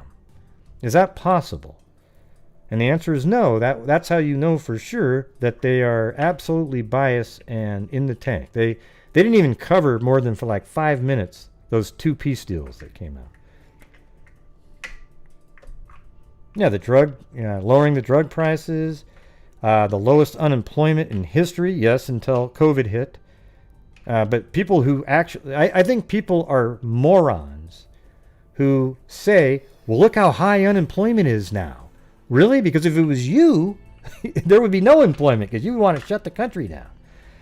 All right, so the truth is that the unemployment rate did go down, and now it's moving up slowly, trying to get people active again. It's kind of a hard choice to make. Do you destroy the economy for years to come, or do you slowly kind of bring it out? And what I would have said though, if I was Trump, I would have said, listen, we are going to open up the economy, but everybody in the United States is required to wear a mask if you're around other people. I would actually mandate that. And that's why I say it at the end of every show. Wearing masks would literally work. And what I would do is I would send N95 masks out to every single person in the United States. And I would send them probably 5 of them. And then I'd maybe give them a coupon to purchase one of those, the lights that you can like sanitize it. And then for like 45 days, every time you leave the house, you have to wear a mask. If you're around other people. If you're going out fishing or something, don't worry about it, okay? Yeah. There's just a lot of things that he has done well. He never will get credit for it. I think some historians at some point, maybe looking back, if he doesn't win, it feels like there's just so much against him. I do see a lot of enthusiasm too, but sometimes my state doesn't matter. There's no chance he ever wins in this one, but yeah, the UV light, right? My wife just bought a wand, and she puts it over the mail and stuff like that. But let me ask you, put a 1 if you think it's possible that Trump has done nothing positive in his entire 4 years that he's had. There's nothing. There's absolutely nothing.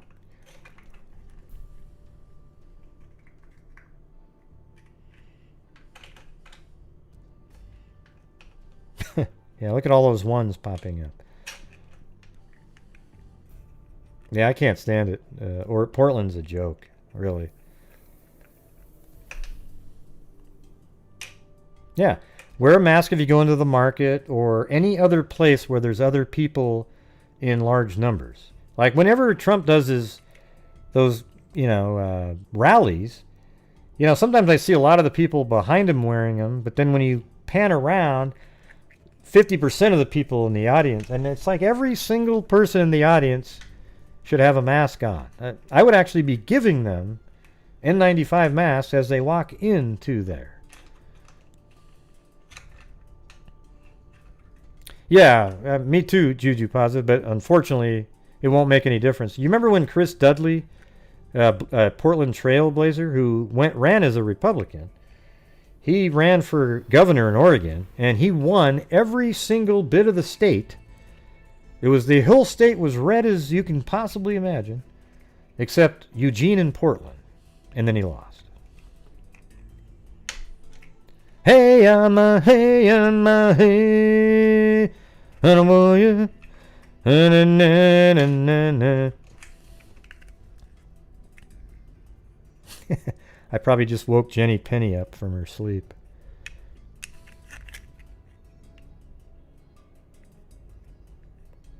They do work. See, oh my God, where's the proof? God, give me a break. Yeah, ooh, there you go. That must have been Sarah Beth Colagras putting on the face mask.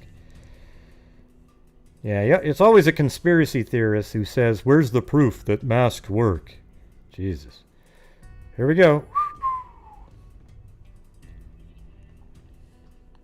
Well, just think about it for a minute. If you're breathing in air that filters out the virus, and then you breathe out air that filters out the virus, it works. Yeah. And, you know, I know doctors that say the same thing. You know what they need now is to make a face mask that is just a mask, right? Thank you. That must have been Sarah Beth Colagra. I don't know, maybe. She always remains a little bit hidden in the... she doesn't chat that much. But every once in a while there's a face mask on. Say something, Sarah Beth, if you're out there.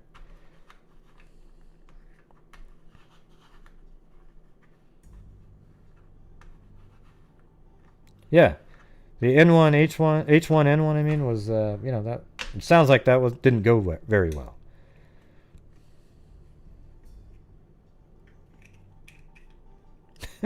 Yeah, exactly, Debbie. So that's one of the things that I would say. I don't know what happened to make the whole mask thing political, you know? Like, where did that evolve from? You know, the thing is, what sucks about it the most is that, you know, Fauci and them said, oh, yeah, you know, there's even remember when the Attorney General got up there and said, you know, there's indications that wearing a mask, you know, you touch it, and it might even be more dangerous than not wearing one. Where you see everybody in the Asian countries wearing them all the time to avoid these pandemics, right? And then all of a sudden, okay, yeah, sounds good to me. Now it's a great thing to wear.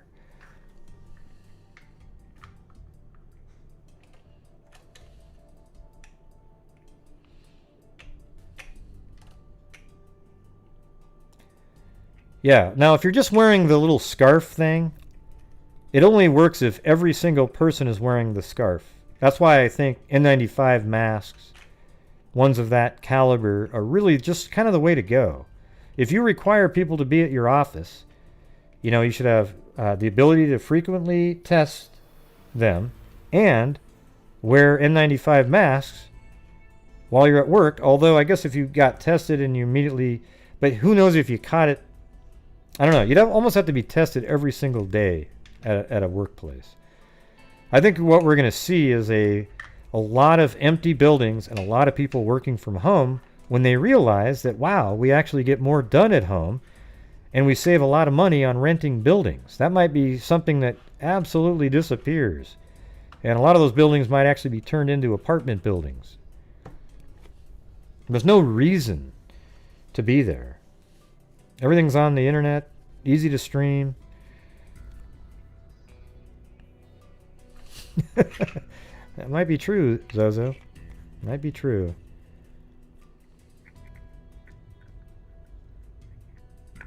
Oh, did you? How did you get it, Noel girl? How did it feel? Was it just kind of a... Some people it doesn't affect that much. How did it feel for you when you had it? I don't know. I have an N95 mask, and it doesn't bother me that much. Like if you're going to the grocery store, it's perfect. Just amount of time, and then you leave, and then... And I actually figured out, you know how there's 2 straps on the N95 mask? Well, what I did was I cut both the straps, and then I tied the other sides together, and then I just loop them around my ear, and it still had a tight seal. That way I can, you can get your hair cut wearing one of those. I know, don't all say, wow, that's so, It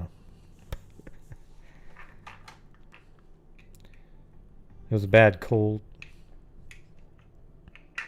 How about for your husband and your son? Probably had almost no effects, right?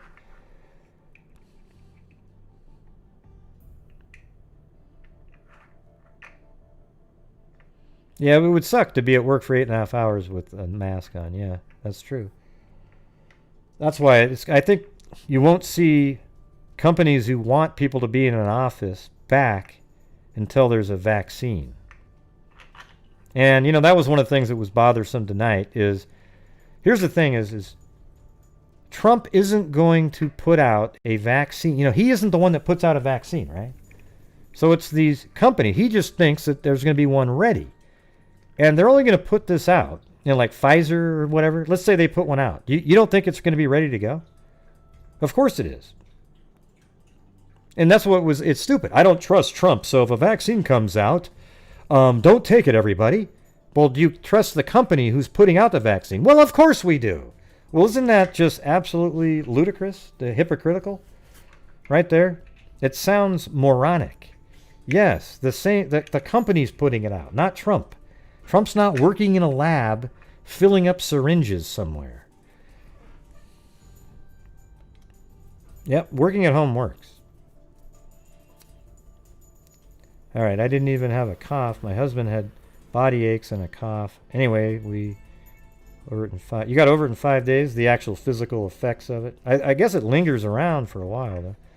Hubby got it on a Friday and was pressure washing the house the next Thursday. Son had a fever, that's all. Okay.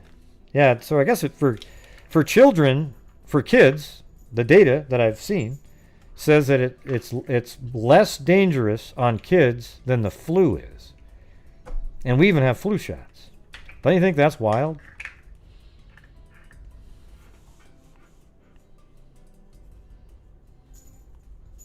So that's why people are pushing to go back to school. But then all of a sudden you have a teacher, right?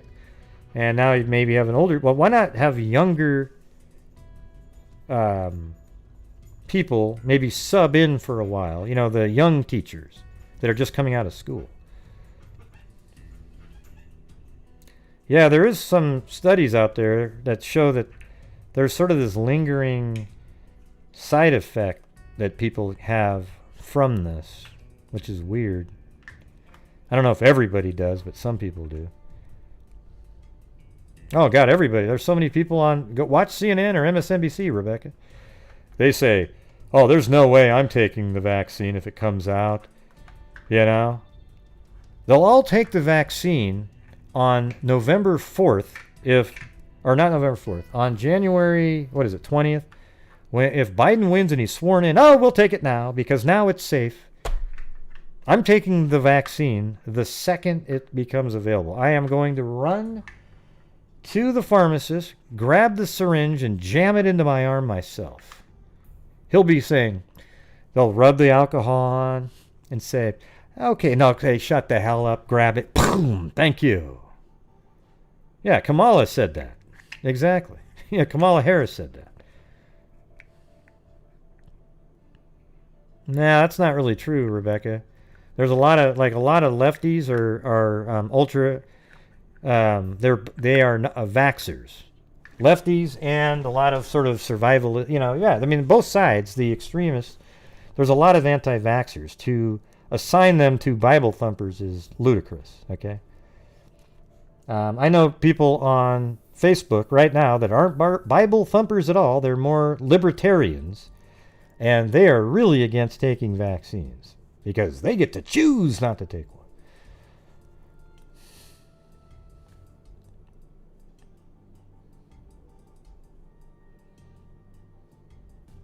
Yeah.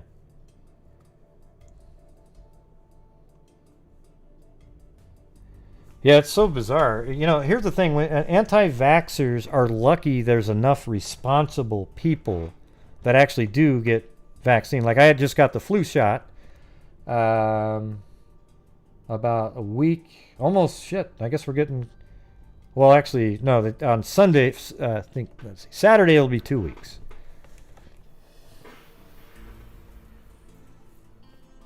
Well, Gray, I don't get the shot every year, and I never get the flu. Well, thank God for the rest of us, or you would have. Thank you.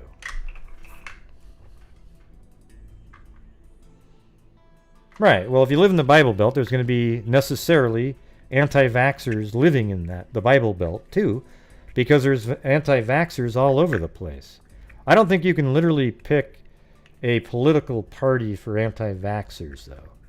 I think there's some liberals out there that sort of like the naturopathy stuff, don't want to be taking vaccines. You've got people that are libertarians that don't want to take it. You've got, yes, those religious people that don't want any kind of medical involvement. It's just, it's all over the place. It just doesn't make any sense.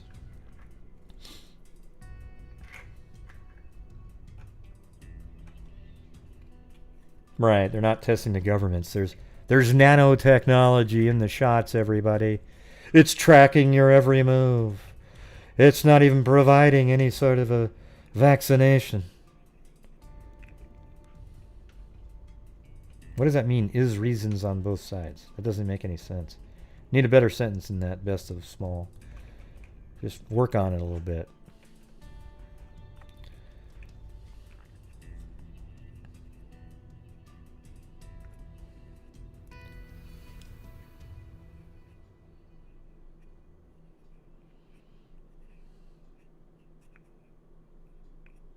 Are you talking to me, Christola? Try it. You know, the flu shots, this time it sort of hurt because they put it into muscle for some reason. Well, I don't know. It just sort of had a weird feeling this time. But the last 3 flu shots I got, I didn't even know I got a shot.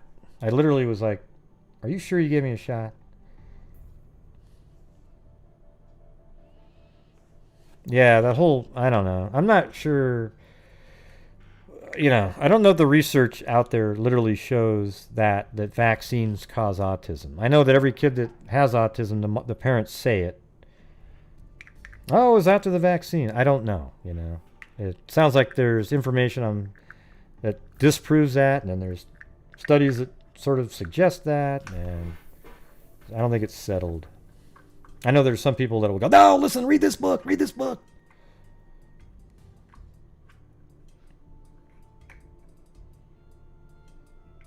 Yeah, I don't buy that.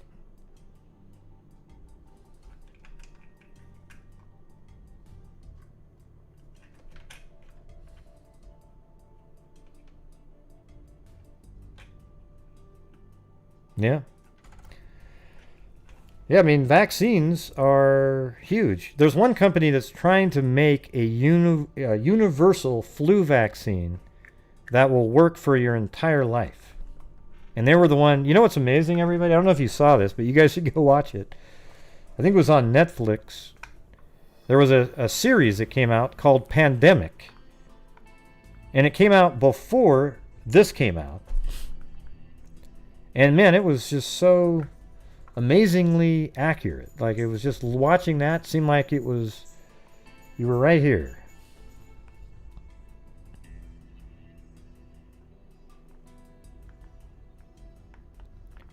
Yeah, I don't think anybody should be giving... I think you should give one vaccine over a period, and then another one a week later, maybe 2 weeks. Spread them out. There's no reason to give them all at once. Who knows what the concoction might do.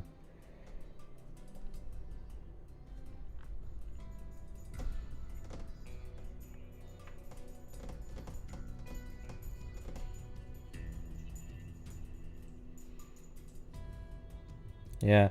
See, people like Best of Smalls, they're the ones that create all the panic in people. Well, I'm not giving mine. It's so ludicrous, okay? Listen. Yeah. The number of lives saved by vaccines absolutely dwarfs any of the negative effects. Now, I know there's people, oh, that's bullshit, great. We wouldn't have got it if it... It's just true. I'm sorry. Yeah, wasn't that cool, Robin? It was crazy. And that guy, the guy that, you know, that runs the company that Bill Gates funded. Oh, here we go. Oh my God, Bill Gates, the most evil man in the world. Yeah, the company that Bill Gates funded, they actually, at the end, they finally got funding. He's the one that's developing, trying to do a universal vaccine, and he's been all over the news during this pandemic as one of the experts. It's been amazing. Kind of a younger guy with glasses, curly brown hair.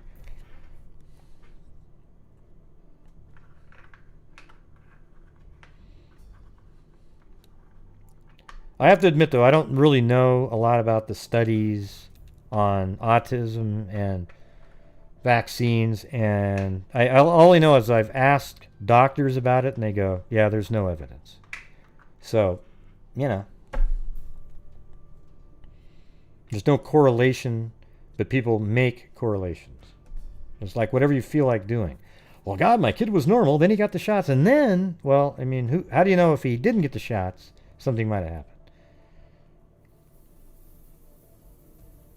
Yeah, I don't believe in the 12 shots in one day.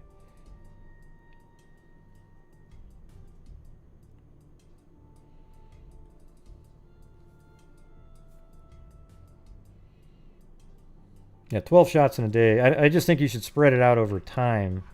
And then doing that, let's say they started spreading it out, and if you noticed a dramatic drop in the autism rate, then you could make a correlation that the concoction of putting them all in at the same time creates a problem. And then you could also test, was autism developed after one of the particular 12 was given? And then maybe start studying that, if that's a true thing. But that's a way that you could study it. They need to quit doing that shit. I think it's totally ludicrous to give that many shots out that quickly. Why not just wait 2 weeks, 2 weeks, 2 weeks, and over a over a year period, you could easily give all the shots. Now, why not just do one at a time?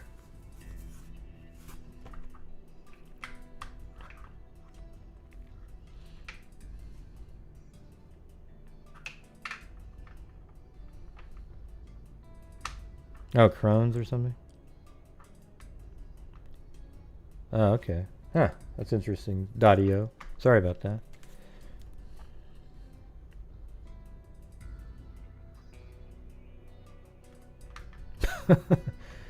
Hey, Zozo, probably just a normal kid, okay? Maybe it's the mom bringing that out. I mean, look at your humor, right? Maybe he's just sort of the same way.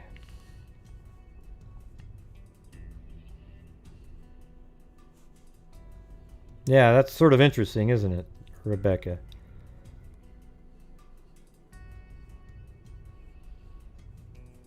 Yeah, that would be an interesting thing. I think it's been around for a long time. The autism. Because that's what's interesting, is that there's natural occurring autism and then the ones caused by the... Well, how do you know that? Maybe there's just more autism now because there's way more people and there's the same percentage of kids with it. Or maybe it comes from something else in society, perhaps as a dietary, something in food that we eat. I don't know.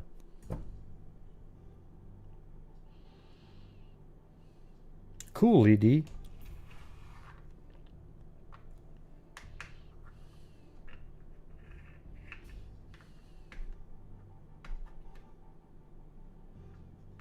Yeah.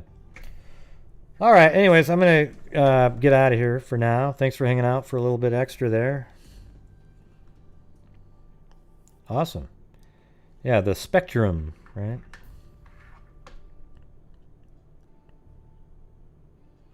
Sometimes people with autism have these really special gifts of math or something like that. It's crazy. You guys ever watch that one on like one of those talent shows? He had pretty severe form of it, but man, he could play any song that you played to him on a piano and sing it perfectly. It was amazing. Yeah, music. Yep.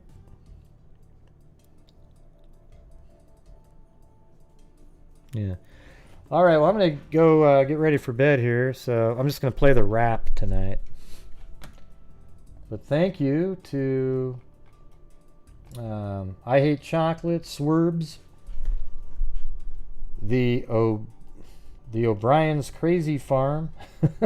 He became a member.